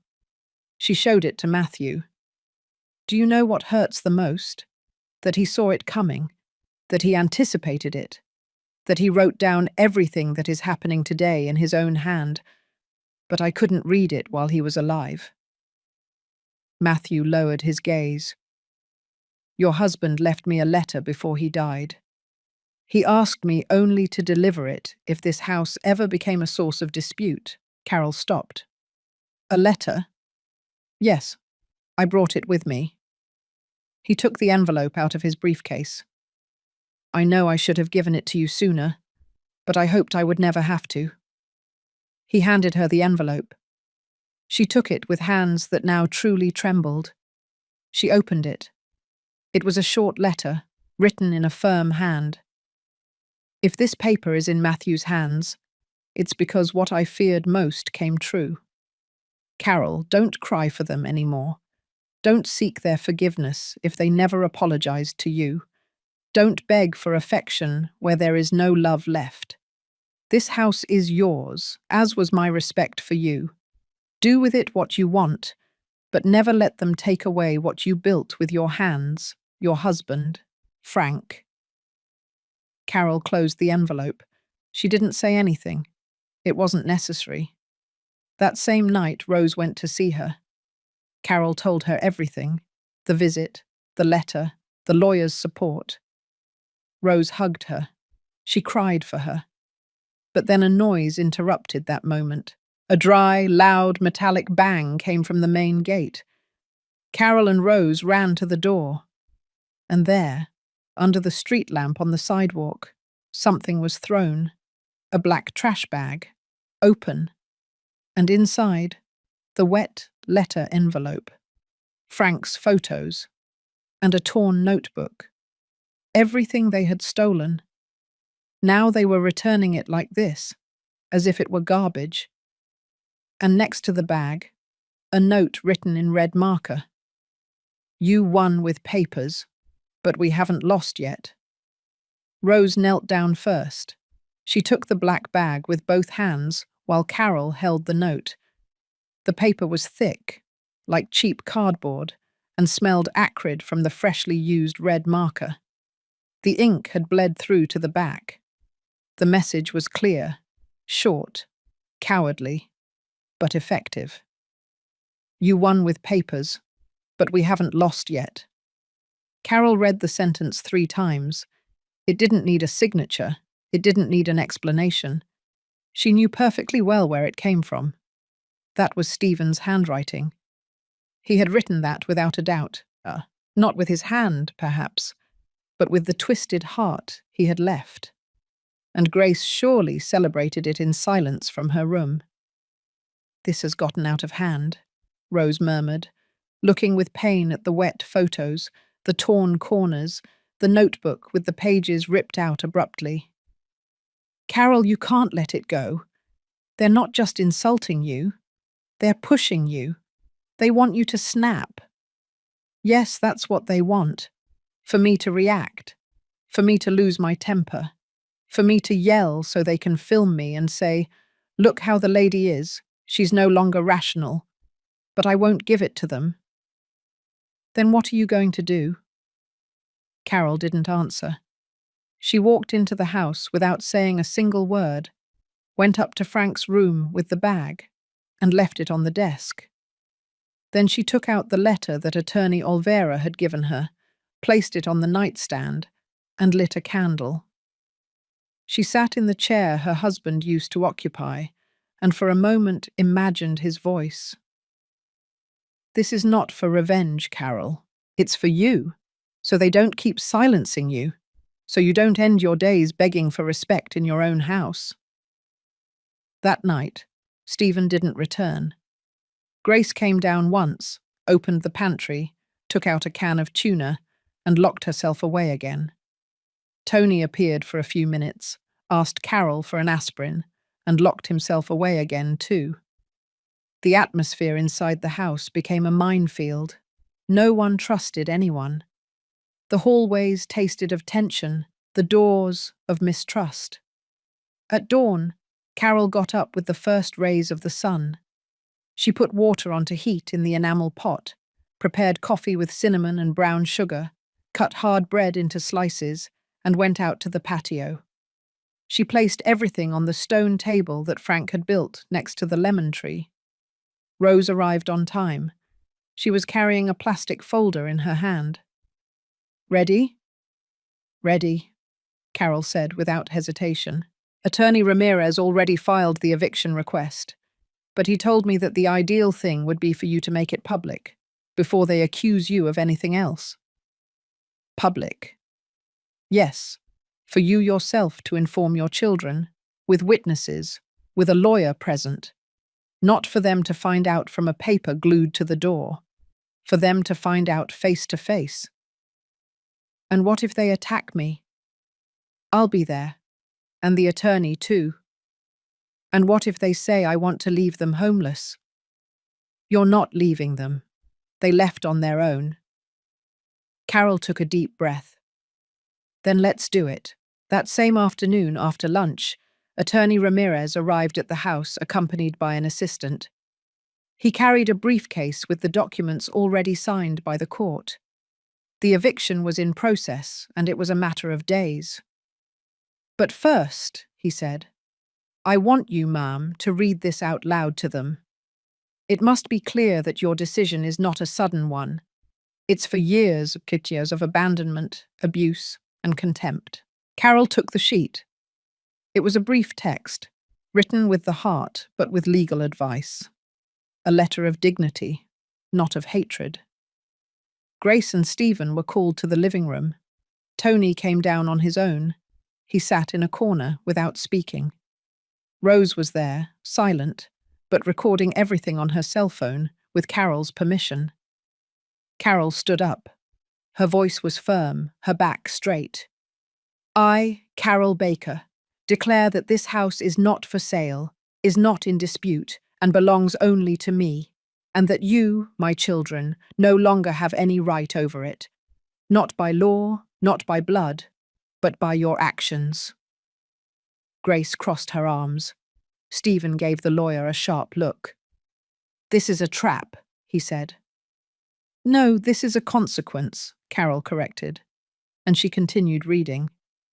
For years I tolerated contempt, mockery, insults, hunger, padlocks, confinement, lies, forgery, shouting, table banging, door slamming, all in silence.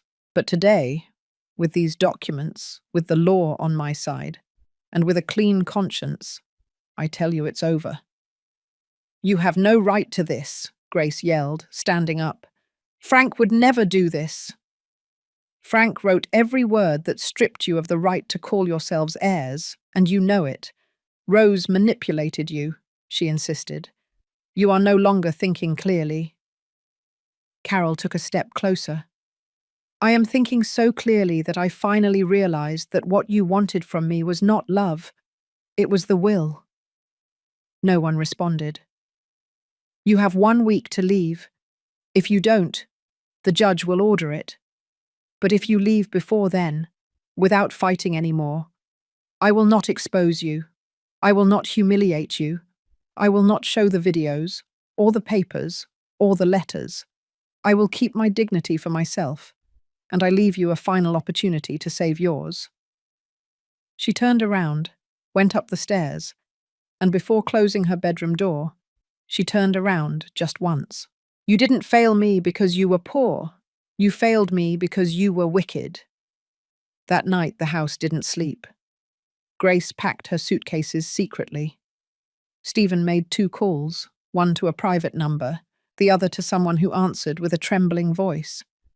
And Tony remained sitting on the patio, alone, with his head in his hands, because although everyone knew the end was approaching, none of them imagined what was going to happen before it arrived. Tony didn't sleep that night, not because of noise, nor because of guilt. He didn't sleep because, for the first time, he understood that the silence he had chosen for years no longer protected him. It condemned him. He stayed on the patio until the sun came up, his gaze fixed on the loose tiles and his feet cold. At times he closed his eyes and saw his mother's face the day before, reading them that letter as if she were reading them their expulsion decree from heaven. He didn't shout, he didn't fight, he didn't insult, but he didn't defend either. And that was his true mistake. Inside the house, Grace had spent the early morning packing the few things she had left: shoes, creams, documents that wouldn't do her any good. She did it with stiff movements, like someone not packing things but rage. Stephen was not there. He had left in the early morning without saying where. He called a private number from the street and didn't return. Carol, from her room, heard him leave. She didn't stop him. Rose arrived early, as she did every morning. You look better this morning, she told Carol, serving her peppermint tea. I slept like I haven't slept in years, without fear of them knocking on the door with threats or checking my drawers while I'm at church. Do you think they will leave peacefully? I don't know, but if they don't, I'm already prepared for what's coming. Rose placed an envelope on the table. Here is the complaint that the lawyer drafted for the destruction of your personal documents. If you decide to sign it, it will be delivered tomorrow. But it's your decision. Carol looked at the envelope. She didn't touch it. I want to wait, 1 more day, to see if they have any shame left. At 11 o'clock in the morning, Grace came down with 2 suitcases. Her makeup was intact, as if she were going to a party. But her eyes didn't lie. Tony approached her. Where are you going? What do you care? And Stephen? And you? Are you going to stay here as if nothing happened? It's not nothing, Grace. She's our mother. No, our mother left years ago. All that's left here is a spiteful woman and a nosy neighbour who brainwashed her. Tony didn't answer. Do what you want, she said, leaving without looking back. Rose watched from the window. 1 less, she murmured. But Carol didn't celebrate. She just sighed. At 3 o'clock in the afternoon, the front gate slammed again. this time with violence. 3 hard, dry knocks with a closed fist. Carol stood up. She opened it without fear. It was Stephen. He was wearing a wrinkled shirt, no tie, and his eyes were blazing. "I want to talk to you," he said. "Come in," Carol replied. He entered without greeting anyone, without looking at Rose. He went straight to the dining room. Carol sat across from him. "Tell me." "I'm not going to apologize, because I don't care if you forgive me." "Then don't waste your time. I just came to tell you that we are not leaving. Not today, not tomorrow, not next week. And if the judge comes, I'll tell him the same thing, that we built this house together, that we've lived here since we were children, that you are mentally unstable, that you are being manipulated." "And what do you expect to happen? For me to listen to you one last time? Because if you want war, you'll have war." "No, I don't want war, Stephen, but I'm not going to let myself be crushed either." "Then be ready." He stood up, and before leaving, he left a key on the table. Carol recognized it immediately. It was the key to the original dresser, the one she had lost years ago, the one someone had quietly taken from her, the same one that opened the false bottom where Frank hid what hurt him the most. "What is this?" "I left it there so you know that I keep things too, and I'm not afraid to open them if necessary." He left. Carol remained with the key in her hand. She squeezed it. She didn't say anything. But that night, when she went to bed, she put the key under her pillow. And she knew that Stephen wasn't just talking about secrets. He was talking about something more. And what Carol didn't know was that that same night, Stephen would secretly enter Mr. Johnson's house, because a copy of the will was still there, and he was willing to destroy everything to avoid losing. The early morning slid over Phoenix like a frozen sigh. The neighborhood was quiet, asleep, as if the city had stopped for a few hours. But in Mr. Johnson's house, a different silence lingered, one that didn't have peace, but threat. At 3:16 in the morning, someone forced the padlock on the back gate. There was no need to break it. He had the key. He had lived in that house years ago, when he was still a child, and Mr. Johnson would lend him the hose to wash his bicycle. He knew every corner. Stephen entered with a flashlight in hand and leather gloves. The yellow light barely illuminated the worn walls of the hallway. He walked slowly without making a sound until he reached the door of Mr. Johnson's workshop. He knew that he slept soundly with medication since he suffered the fall on his leg. Frank had told him in his last days. "Mr. Johnson sleeps like a rock when he takes his drops," he had said, and Stephen remembered everything. He forced the lock on the large piece of furniture where, according to what Carol had said out loud days earlier, a copy of the will was located. He searched, rummaged, opened boxes, kicked cans, tore up envelopes.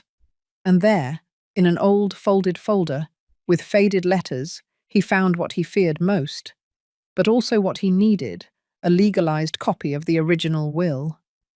A sheet with seals, signatures, and a declaration signed by Mr. Johnson himself, confirming that Frank had personally given him the document for safekeeping. Stephen stared at that paper as if it were dynamite. He read it from top to bottom, and what he saw finished breaking him. There, in large, clearly legible letters, it specified that the property would, upon Carol's death, be in the name of a person who had demonstrated constant companionship and care. And next to that paragraph, an underlined name, Rose Carter. His blood ran cold. He knew that Carol had already said it. He knew it was probable. But reading it, seeing it in writing, was something else. He didn't think twice. He walked over to the patio stove. He took a lighter out of his pocket and lit the flame. He put the papers between the rusty grates and let the fire turn them into ash, one by one. When he finished, he collected the ashes with a broom and threw them down the drain. And before leaving, he arranged everything as it was. Not a sound, not a witness. At 7 in the morning, Mr. Johnson woke up with difficulty. His hip hurt. He dragged himself with his cane to the workshop. Something wasn't right. The books were misplaced. Envelopes were missing. He opened the wooden box where he kept Frank's will. Empty. No, he murmured. He looked everywhere. He rummaged through drawers, but it was no longer there. He went out into the street as best he could. He knocked on Carol's door. Rose opened it. Carol, something happened. Carol approached, worried. What? The will. The copy. The one Frank gave me. Someone took it. How do you mean, took it? It's not there. And I didn't open that door. No one has a key but you. And Stephen. Rose leaned forward. Are you sure? Absolutely sure. It was there last night. This morning it's not. Carol didn't say anything. She just looked out at the street. And she knew. Mid-morning, Stephen entered the house with a coffee in his hand, as if nothing had happened. Good morning, Mum. Carol looked at him from the dining room. Did you sleep well? Like a king. And what did you dream about? That everything was going back to the way it was. Before what? Before you let a stranger turn you against your children. Carol watched him for a few seconds. Then she calmly got up and put the original will folder in front of him, the one that was still in her possession, the one signed by the notary and sealed. Are you sure everything is still the same? More than ever, he replied without blinking. And what would you do if I told you that the law is no longer on your side? I would tell the law that it better not interfere where it's not wanted. That afternoon, Carol and Rose went to see Attorney Ramirez. They told him about the disappearance of the document at Mr. Johnson's house. He listened to everything in silence. Then he opened a folder. Don't worry, the copy I have in this office is valid, and the original, the real one, is already in the custody of the court. Carol sighed. Thank you. Ramirez closed the folder and looked at them seriously. But I warn you, what happened last night is serious. Stephen crossed a line. We know, Rose said. Only now he won't get away clean. Then we have to act, because they won't stop fighting, and I'm afraid what follows will be their last move. What do you mean? Carol asked. The lawyer paused. Rumors travel fast. I was informed an hour ago that someone is trying to register a falsified power of attorney in your name at another notary's office. What? Yes. If they manage to present it as valid, they can make it look like you authorized the sale of the house. Carol put her hand to her chest. Another forgery? Yes. And this time they are going all out. Carol took a deep breath. She closed her eyes. Then there is no other option. What? We are going to confront them once and for all, but this time in front of the judge, because dignity is not begged for, it is defended. And she was ready, even though her children still didn't know that this story was no longer being written by them. The court date was set for Friday, at 9 o'clock sharp in the morning, courtroom number 4 of the family court in downtown Chicago. Rose arrived early. She was dressed simply but with firmness. A white blouse, carefully ironed, and a dark blue skirt that she only wore for important occasions. In her purse, she carried copies of everything. The will, Johnson's declarations, evidence of the forced eviction attempt, photos of the vandalized gate, the threat note. Everything. Ms. Carroll, on the other hand, didn't arrive in elegant clothes. She arrived with her dignity. She wore the same navy blue dress that Frank bought her for her first grandson's baptism, the same one she later kept in the back of the dresser where he hid his papers. She braided her hair and put on her black patent leather shoes, the ones she wore when she went to church on Sundays. Not to impress, but to honor her history. Attorney Ramirez was already waiting for them in the hallway. His face was serious, as always, but that morning there was something different in his gaze. Perhaps because he knew that they were not just facing a case, but closing a story marked by abandonment, manipulation, and silent pain. On the other side of the hallway, Stephen arrived 10 minutes late. He carried his jacket slung over his shoulder, an unironed shirt, and glassy eyes from pretending to be composed. Behind him, Grace, with dark glasses, loose hair, and a notebook in her hand that she hadn't let go of since she got out of the taxi. She avoided looking at her mother. Tony didn't arrive. The courtroom was smaller than Carol imagined. A cold space with wooden benches and a raised platform where the judge, a young woman with a firm face, was already quickly looking through the file. Case number 497. Is a family member missing? Tony couldn't make it, Stephen said. He will be considered absent, the judge replied. We begin. The first 2 hours were technical. Attorney Ramirez presented documents, a timeline of events, proof of manipulation, and above all, Frank's original will with certified signatures, dates, and the notarial endorsement of Attorney Olvera. Stephen tried to interrupt several times. He said his mother had changed since she became friends with Rose. He said she suffered from memory lapses, that she couldn't remember basic things.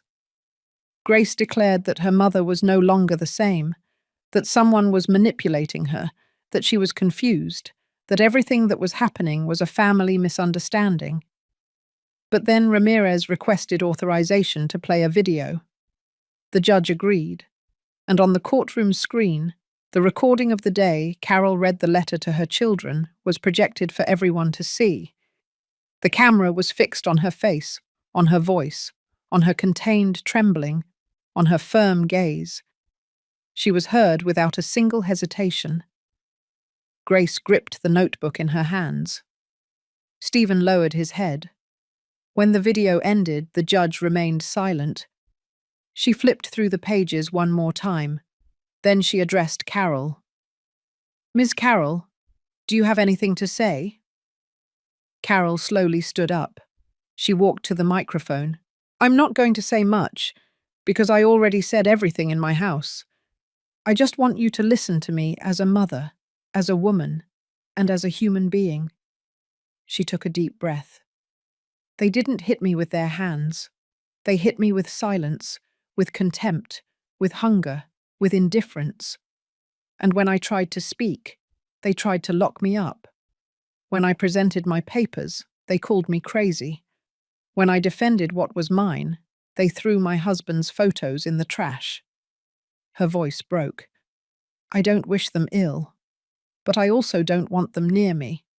And if that makes me a bad mother, then I prefer to be that than to continue being a victim. The judge remained silent. Thank you for your honesty, Ms. Carroll. The hearing ended at 12:47 in the afternoon. The judge retired without issuing a ruling. She would take 72 hours to dictate a sentence. But everyone in the courtroom already knew the truth. Stephen left without speaking to anyone. Grace, at the end of the hallway, turned around for a moment. She looked at her mother from afar, but Carol didn't look back, because there was nothing left to look at, only dignity to reclaim. As night fell, Rose prepared tea for Carol. They were sitting on the patio next to the lemon tree. The house was silent. What if we don't win? Rose asked with fear in her eyes. I already won, Carol said, because for the first time, I don't feel alone anymore. And you want us to cancel the hearing? Yes, Stephen replied. And if we can't, I want everything that woman presented to be invalidated. Are you willing to do whatever it takes? Stephen didn't hesitate. Whatever it takes, even if it's the last thing I do. And in his briefcase, he was already carrying the papers for a sale that Carol had never authorized. Sunday dawned with a grey sky. The clouds hung heavy over Phoenix, as if they also knew what was about to happen in Ms. Carol's house. Everything was silent, but not peaceful. A thick, heavy silence, like that of a storm held in the air before it breaks. Rose arrived at 7 o'clock with sweet cornbread wrapped in a cloth napkin. "Did you sleep?" she asked upon entering. "No, but that doesn't tire me like before. I'm ready, Rose." "For what?" "For anything. Because today, I'm not closing the door." Rose looked at her with worry, but didn't argue. She knew that when Carol spoke like that, there was no turning back. At 9:15, Stephen appeared. He didn't knock on the door. He didn't say hello. He entered as if he still had the right. He was carrying a backpack over his shoulder and a hard gaze, one of those that only someone who has already crossed a line and doesn't plan to go back has. "What are you doing here?" Carol asked from the dining room. "I came to stay. You have an eviction order in process.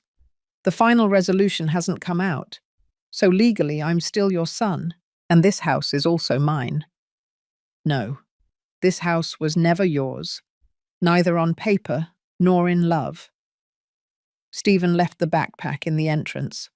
He walked straight to the back room. "You're not going to kick me out, Mom. Neither you nor your neighbor. No one is kicking you out here. You're just pushing yourself away, step by step." At noon, Carol went to the kitchen. She started preparing rice with vegetables, whatever she had. Rose was helping her chop onions when they heard the door slam. Grace had just arrived. "Oh, so there is food now," she said, mockingly, throwing her purse onto the table. "What a miracle that you can afford to eat now." Carol didn't answer. She poured her a glass of water and went back to what she was doing. Grace wandered through the house as if she were an annoyed visitor. She criticized the dry flower pots, the dust in the entrance, the cracked mirror in the bathroom. She walked with her arms crossed and that air of superiority that had always followed her. At 2 o'clock, everyone sat down at the table: Rose, Carol, Tony, who had come down in silence, and the two siblings. The table seemed narrower, the glances sharper than knives. "And when are you planning to leave, Mum?" Stephen suddenly asked. "Because everything you're doing is just prolonging the inevitable." "What is the inevitable?" Carol asked, serving herself rice. "That you're not going to win. Even if you have for now, this is not over." "And why not? What's missing?" "Something is always missing, and you know it." Carol looked at him calmly. "I'm not afraid of losing, son. But you are afraid that someone will finally tell you the truth to your face, that you deserve nothing." Grace stood up abruptly. "That's enough. Now you're going to lecture us, after doing all this, after putting us on blast as if we were criminals." "I didn't put you on blast. I just gave you the opportunity to show yourselves for who you really are. And you didn't waste it." Tony lowered his head. He wasn't eating. He just pushed the rice around with his fork. "You were never a mother, Mum. You were always a martyr. And now you love seeing yourself as a victim," Grace spat out. Rose stood up. "You have no right to talk to her like that. Not after everything you did to her. And you? You are nobody here. I am more family to her than you are." "Of course. That's why she's going to leave you the house, right?" Grace laughed. "Well played, Rose. You earned it. Humiliating us. Dividing us. Feeding all this hatred." Carol stood up. "I fed myself, Grace. You didn't even give me that. And don't come to me with fake guilt. This is no longer about the house. It's about everything you destroyed without realizing it. Stephen stared at her. You're kicking us out, aren't you? No, you already left. You just came back for the scraps. Silence. Only the clinking of a spoon against Tony's plate could be heard. That night, Carol locked herself in her room with a straight back. She had eaten little for dinner, but her stomach and soul were firm. She looked at the open Bible on the nightstand, the same one where Frank hid his first letter. And there, inside, she found something she didn't remember putting there. A folded piece of paper, a handwritten note, in shaky handwriting, but familiar. Mum, I don't know how to reach you without breaking myself. But if you don't wake up tomorrow, I want you to know that everything I did hurts me. I don't know how to fix it. I just wanted to tell you that, even though I came late, I'm still here. Tony. Carol read it slowly, and for the first time in many days, she cried in silence. But on the other side of the house, Stephen was preparing something else.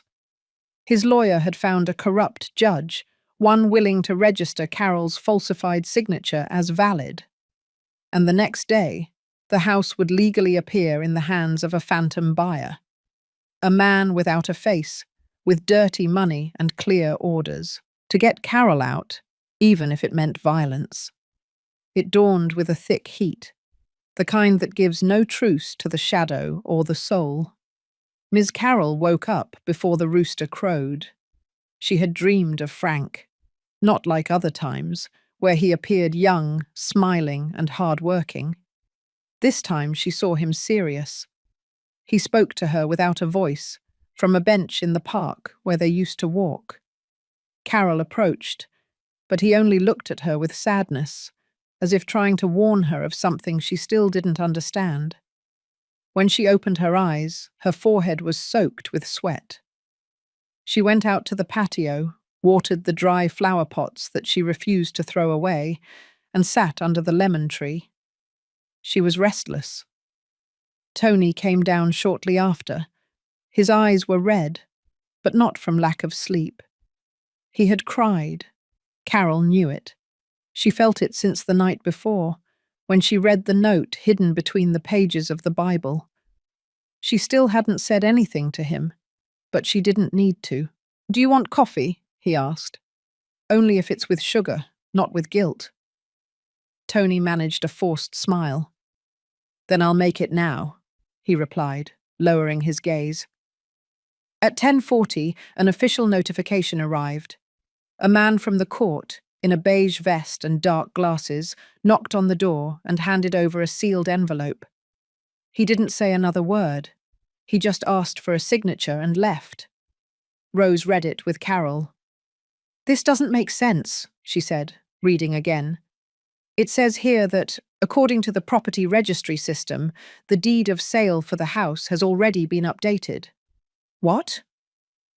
"It says here that there was a signature of yours authorizing the sale of the property to a real estate company, that there is already an active transfer process, that you were the one who signed it 3 days ago." "But I haven't signed anything." Rose looked at her horrified. "It's a forgery." "Another one. And this one. It's already in the official system. Stephen did it." Carol sat down abruptly. "What do we do?" "We go to Attorney Ramirez's office, now. This has gotten out of hand." When they arrived, the lawyer received them urgently. He read the notification line by line until he let out a contained puff of air. They did it. They found someone inside the system. A judge, a registrar, a corrupt person who accepted the deed as valid. "And what does that mean?" Rose asked. "That on paper right now, the house no longer appears in Carol's name. It appears in the name of a shell company. And if we don't stop this today, tomorrow they could arrive with an eviction order backed by that adulterated document." Can it be stopped? Yes, but it won't be easy. We need an urgent hearing and clear proof that you, Carol, never signed that paper. I have my real signature on all my documents, the will, the letters, the old IDs, everything. It's not enough. If they presented a falsified signature on physical paper, but with judicial backing, we have to prove that the person who endorsed it was part of the fraud. What if we show the video, the day they tried to make her sign? We will use it, and I will ask for the supposed buyer to testify, because that company does not exist. It is a front, and there is someone with a name behind it. In the afternoon, Carol returned home with Rose, but they didn't enter as before. Outside, in front of the gate, a white pickup truck was parked. Tinted windows, unidentifiable plates, a man in a hat and black shirt was smoking, leaning against the hood. "Do you know him?" Rose asked. "I've never seen him. He's not from the neighborhood." They walked cautiously. The man didn't move, but he followed Carol with his eyes until she entered and locked the door with a double turn. Inside, Stephen was sitting in the living room, legs crossed, cell phone in hand. "Why is that guy here?" Carol asked directly. "What guy?" "The one outside who looks like a thug." "I don't know what you're talking about. Does he have something to do with the fake sale?" "What fake sale?" he replied sarcastically. "Mom, you already signed. Don't you remember?" Carol took a step forward. She stood right in front of him. "Look into my eyes, Stephen. Do you think I'm going to let you finish what you started? That you're going to kick me out of here like a crazy woman after everything you've done to me?" "You're going to leave on your own," he said, putting away his cell phone. "What's coming? You won't be able to stop it anymore." Rose approached him. "What's coming?" "Do you think the law will always be on your side?" He laughed. "There are laws, and there are arrangements, sis. And what do you think will happen when all this comes to light?" "Nothing, because when all this explodes, you won't be here anymore." Carol felt a shiver. Stephen went up the stairs as if he hadn't just spat venom, and then Rose touched Carol's arm. "We have to move now." "Where?" "Somewhere safe. You can't sleep here tonight.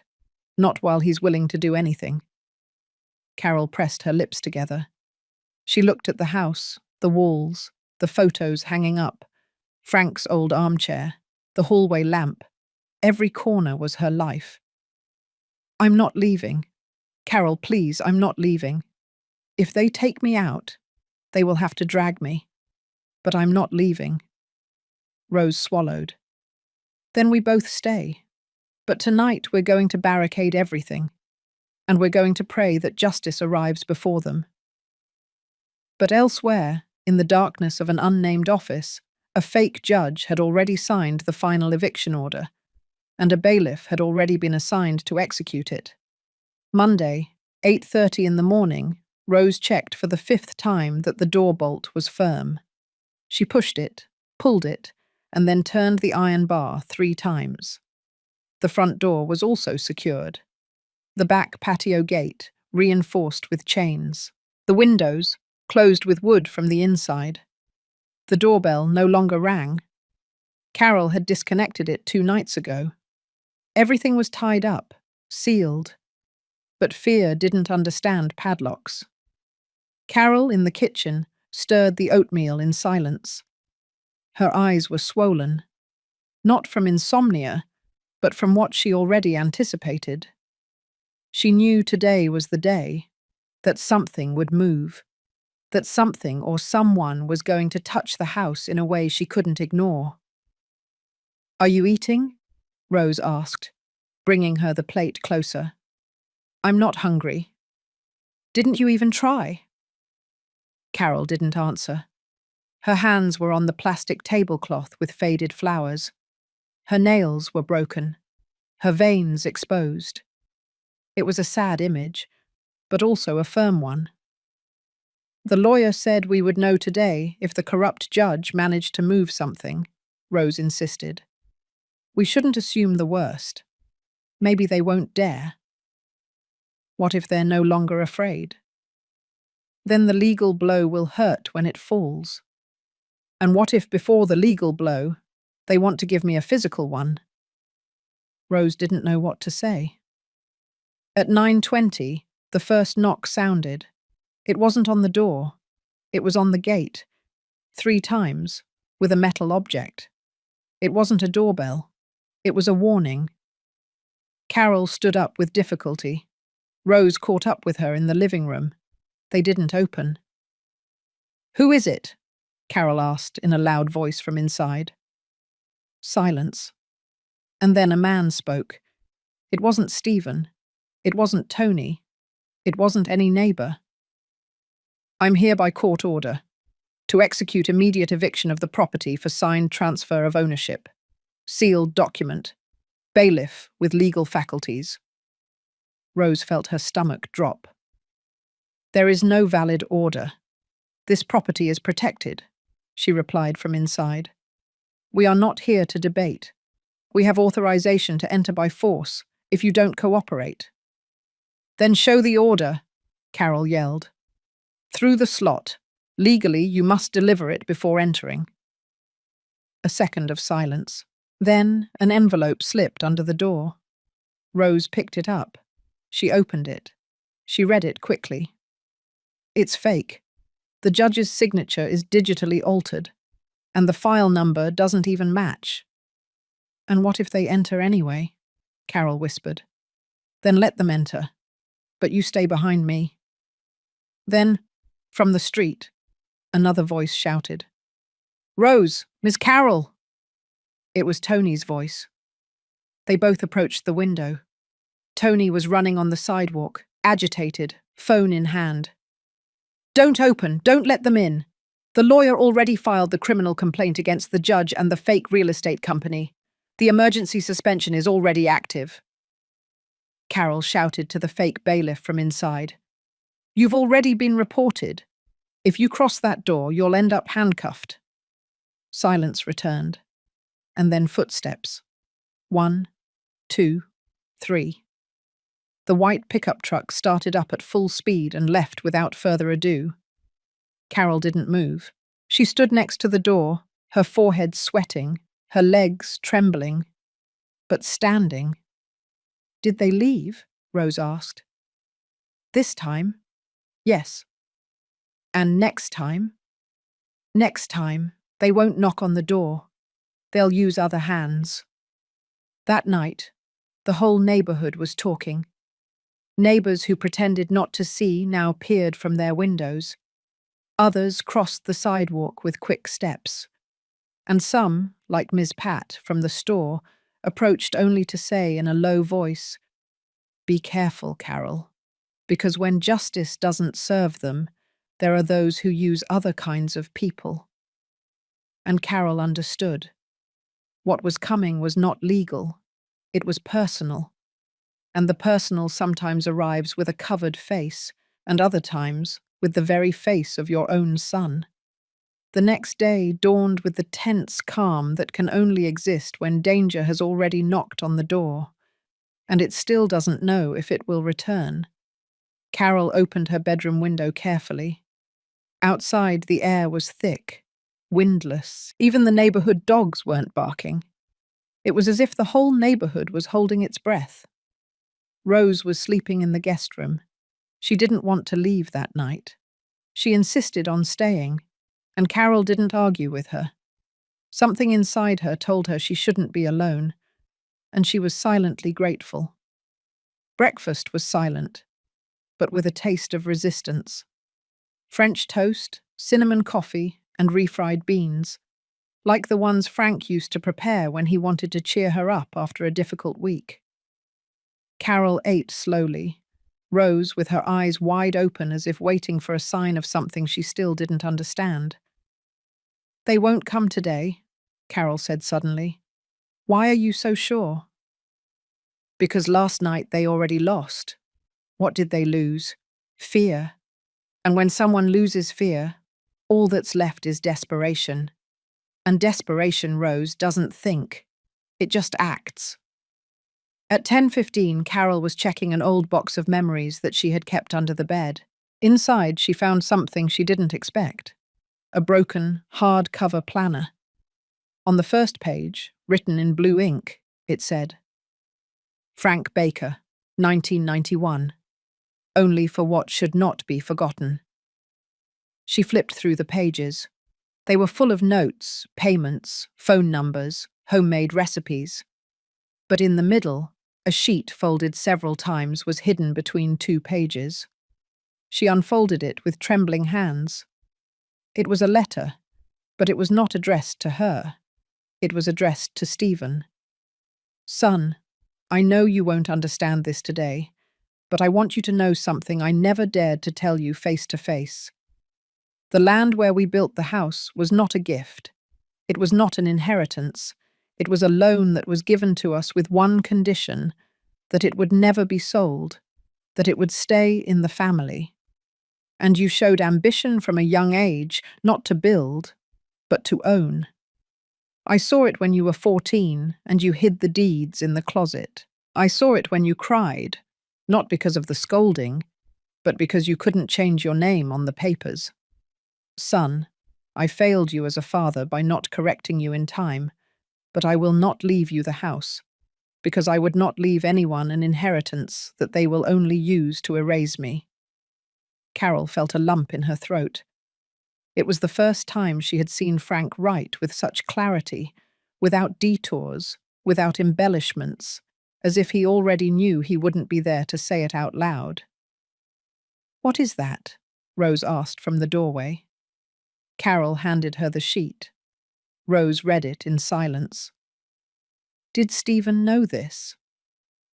No, but that's why all the hatred, because he always knew, deep down, that his father didn't trust him. Are you going to show this to the judge? No, this letter is not for the judge. It is for Tony. That same afternoon, Carol sat with Tony on the patio. She handed him the letter without saying a word. He read it with a frown, biting his lower lip. When he finished, he folded it carefully and held it in his hands. Why are you giving it to me? Because you still have time, son, not to be like them, and because I want you to know that your father also saw something different in you.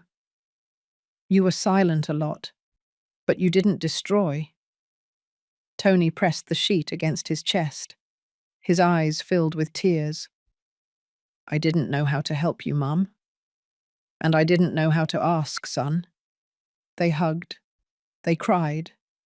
But it was a cry that didn't break, but united. But while bonds were being restored in that patio, elsewhere Grace was planning her final move. She was sitting in a downtown cafe with her cell phone in her hand. Across from her, the same lawyer Stephen had hired days before.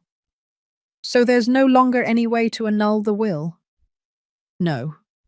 With everything that has come to light, if we try, we'll sink further. And what if the evidence disappears? It's no longer a single piece. There are legal copies, digital backups, witnesses. Everything is documented. Grace remained silent. Then have we lost? The lawyer looked at her. It depends on what you are willing to do, because there is something you know and haven't said yet. Grace tensed up. What are you referring to? To that afternoon, when Frank fell on the patio. You said it was an accident, but I know your mother didn't entirely believe you. Grace lowered her gaze. It was a push, small, impulsive. I didn't mean to, but it happened. And if someone else finds out, Grace interrupted him with a whisper, no one is going to know anymore, because if any of this leaks, I can talk too. About what? About what Stephen forced me to sign, about the hidden accounts, and about what's about to happen this week. The lawyer remained silent. What is going to happen this week, Grace? She smiled with her mouth, but not with her eyes. Nothing legal, but definitive.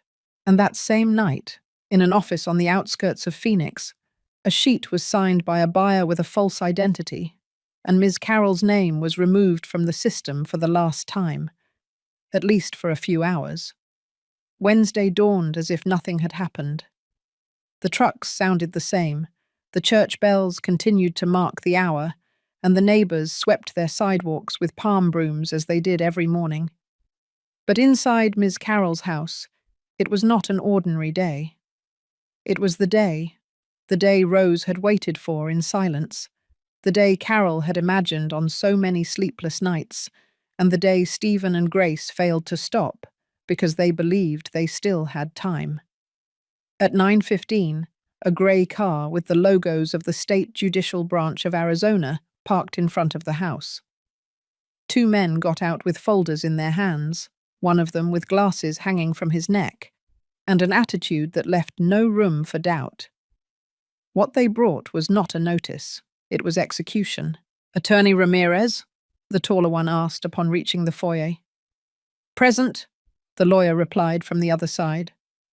"We are ready." Ms. Carroll was already dressed, not in formal wear, but in history. She wore her brown linen dress, the one she had worn to Frank's funeral, with the buttons firm and her heart calm. "Are you sure?" Rose asked her one last time. "Yes, they won't break me today." At 9:30, Stephen appeared on the street, walking as if he had just bought bread. He wore his shirt open to his chest and a plastic bag with some tangled documents. Seeing the judicial car, he stopped. His eyes changed. He quickened his pace. He went inside without saying hello. He went straight to the living room. "What are you doing here?" he spat. "Stephen," Ramirez said in a dry tone, "today the total annulment of the fraudulent purchase and sale process is formalized. The house is once again legally protected in the name of Ms. Carol Baker. The notary who registered your act was sanctioned, and the judge who endorsed it suspended." Stephen clenched his teeth. "That can't be. I have the papers." "Forged. And they are already in the hands of the district attorney's office." "You did this," he yelled at his mother. "You and that nosy old woman." "Don't raise your voice," Carol said without getting upset. "Here, the only one who shouted throughout this story was you." At 10 o'clock, the bailiff opened his folder, read the annulment ruling aloud, and then held out a sheet of paper. "This is the final resolution. The sale of the property is completely annulled. The house remains under the guardianship of its legal owner, Ms. Carol Baker. And from this moment on, all unauthorized persons must vacate the property within a period not exceeding 48 hours. Grace came down the stairs just as the bailiff finished speaking. She was carrying a handbag, and her lips were tightly pressed. "Are you kicking me out too?" "I'm not kicking you out," Carol said. "You left yourself when you hid the food, when you locked the refrigerator, when you spoke to me as if I hadn't carried you for 9 months. Did you turn your back on us?" "No, you turned your backs on me and you pushed me." Stephen shouted again. He tried to snatch the papers, but was stopped by one of the officials. "If you touch the documents, it is considered judicial obstruction," the bailiff said firmly. Rose, from the doorway, recorded everything with her cell phone. "Do you feel okay?" she whispered to Carol. "No, but I feel alive." Tony entered after everything. He arrived with his head down, but without running away. "I'm sorry," he said, approaching his mother. "I couldn't change what they did, but I won't follow them either." Carol looked at him. "It's not too late to be different." "Can I still stay?" Carol took a few seconds. "Yes, but no longer as a son, but as a man." Tony lowered his head, not out of shame, out of gratitude. That afternoon, the resolution was delivered to the public registry. Rose's lawyer did the last thing that was needed. He sealed in his own hand that from that moment on, the house was also legally shielded against any future attempt at sale, transfer, loan, or mortgage. And the next day, Carol signed a new document, one that Frank had left her in a sealed envelope, one that she could only open when everything was resolved. It was a second will, a shorter, more recent one, where at the end Frank had written, "And when you are no longer here, let this house remain in the hands of the person who truly cared for you, not with words, but with actions." And at the bottom of that page there was a single name, Rose Carter. And while Carol signed that sheet, from the back of the house, Stephen was making his last call from Frank's old room. A call that would put him in the sights of someone that not even justice would be able to save. Friday, 8 o'clock in the morning. The street was empty. Not a bicycle, not a vendor, not even the tamale cart passed in front of Ms. Carroll's house that morning. The silence was so intense that even footsteps on the sidewalk seemed to reverberate. But inside the house, the tension had another rhythm, a slow one that breathed in Carol's chest like a premonition. Rose had already prepared coffee. Tony was helping move some boxes that were in the hallway, not because Carol was leaving, but because he had decided to stay, not as a tenant or a lost son, but as part of the reconstruction. "Today is the meeting," Rose said, serving 2 cups. "The bailiff, the notary, the lawyer, the buyer, everyone will be there." "And Stephen too," Carol replied, looking out at the street through the curtain slot. "Do you think he'll dare?" "I don't think he'll miss it. But today, Rose, it's not about him."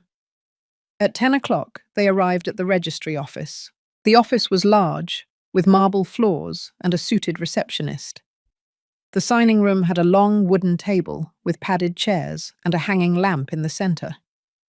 Attorney Ramirez, the public notary, 2 representatives from the state registry, and the legal buyer, an older man named Mr. James Smith, a Phoenix resident who bought properties to convert them into retirement homes, were already there. Upon learning of the conflict, he refused to sign until everything was clean. "Ms. Carroll," James greeted her with respect, "I'm glad to see you standing firm. Today we sign or we don't sign anything. Thank you for not letting yourself be fooled. The house should belong to the one who defended it with her life." Carol sat down, placed her identification, her original will, and the new document that Frank had left in a sealed envelope. The one that confirmed that after her death, the house should pass to a person who had accompanied and cared for her. And that name was already registered, Rose Carter. The bailiff read aloud. "The previous sale is annulled. Any attempt at fraudulent transfer is cancelled, and Ms. Carol Baker remains the sole legal owner, and Ms. Rose Carter is the designated heir, with ratified legal validity." Carol took the pen and signed, in black ink, on a sealed sheet, with a steady hand. 5 minutes later, the door burst open. Stephen entered. His hair was messy, his jacket was hanging from his arm, and his eyes were red. "This is illegal," he shouted, walking toward the table. "You have no right to decide over my family." Attorney Ramirez stood up. "Mr. Stephen, I ask you to remain calm. You no longer have any authority over this property." "That house is mine." "No, you wanted to steal it. My father built it for us. And he also wrote that he would not leave it in the hands of those who tried to sell it while his wife was alive. And you not only tried to sell it, you tried to make her disappear." Stephen lunged at the table. But before he could touch a single paper, 2 private security officers stopped him. They escorted him out without hitting him, but firmly. Rose didn't move. She just lowered her gaze. Carol, neither. Until he turned from the doorway, his face distraught and his voice choked. "You took everything from me, Mum. Everything," Carol replied without shouting. "No, son. You yourself. You let it go." At 11:20, the signature was ratified. The notary sealed the papers. The bailiff signed the closing of the file, and the buyer left with a sincere bow. The process was closed. The house was still Carol's, and its destiny was no longer in the hands of those who didn't know how to value her. But before leaving the office, Rose stopped in front of the lawyer. And Grace disappeared.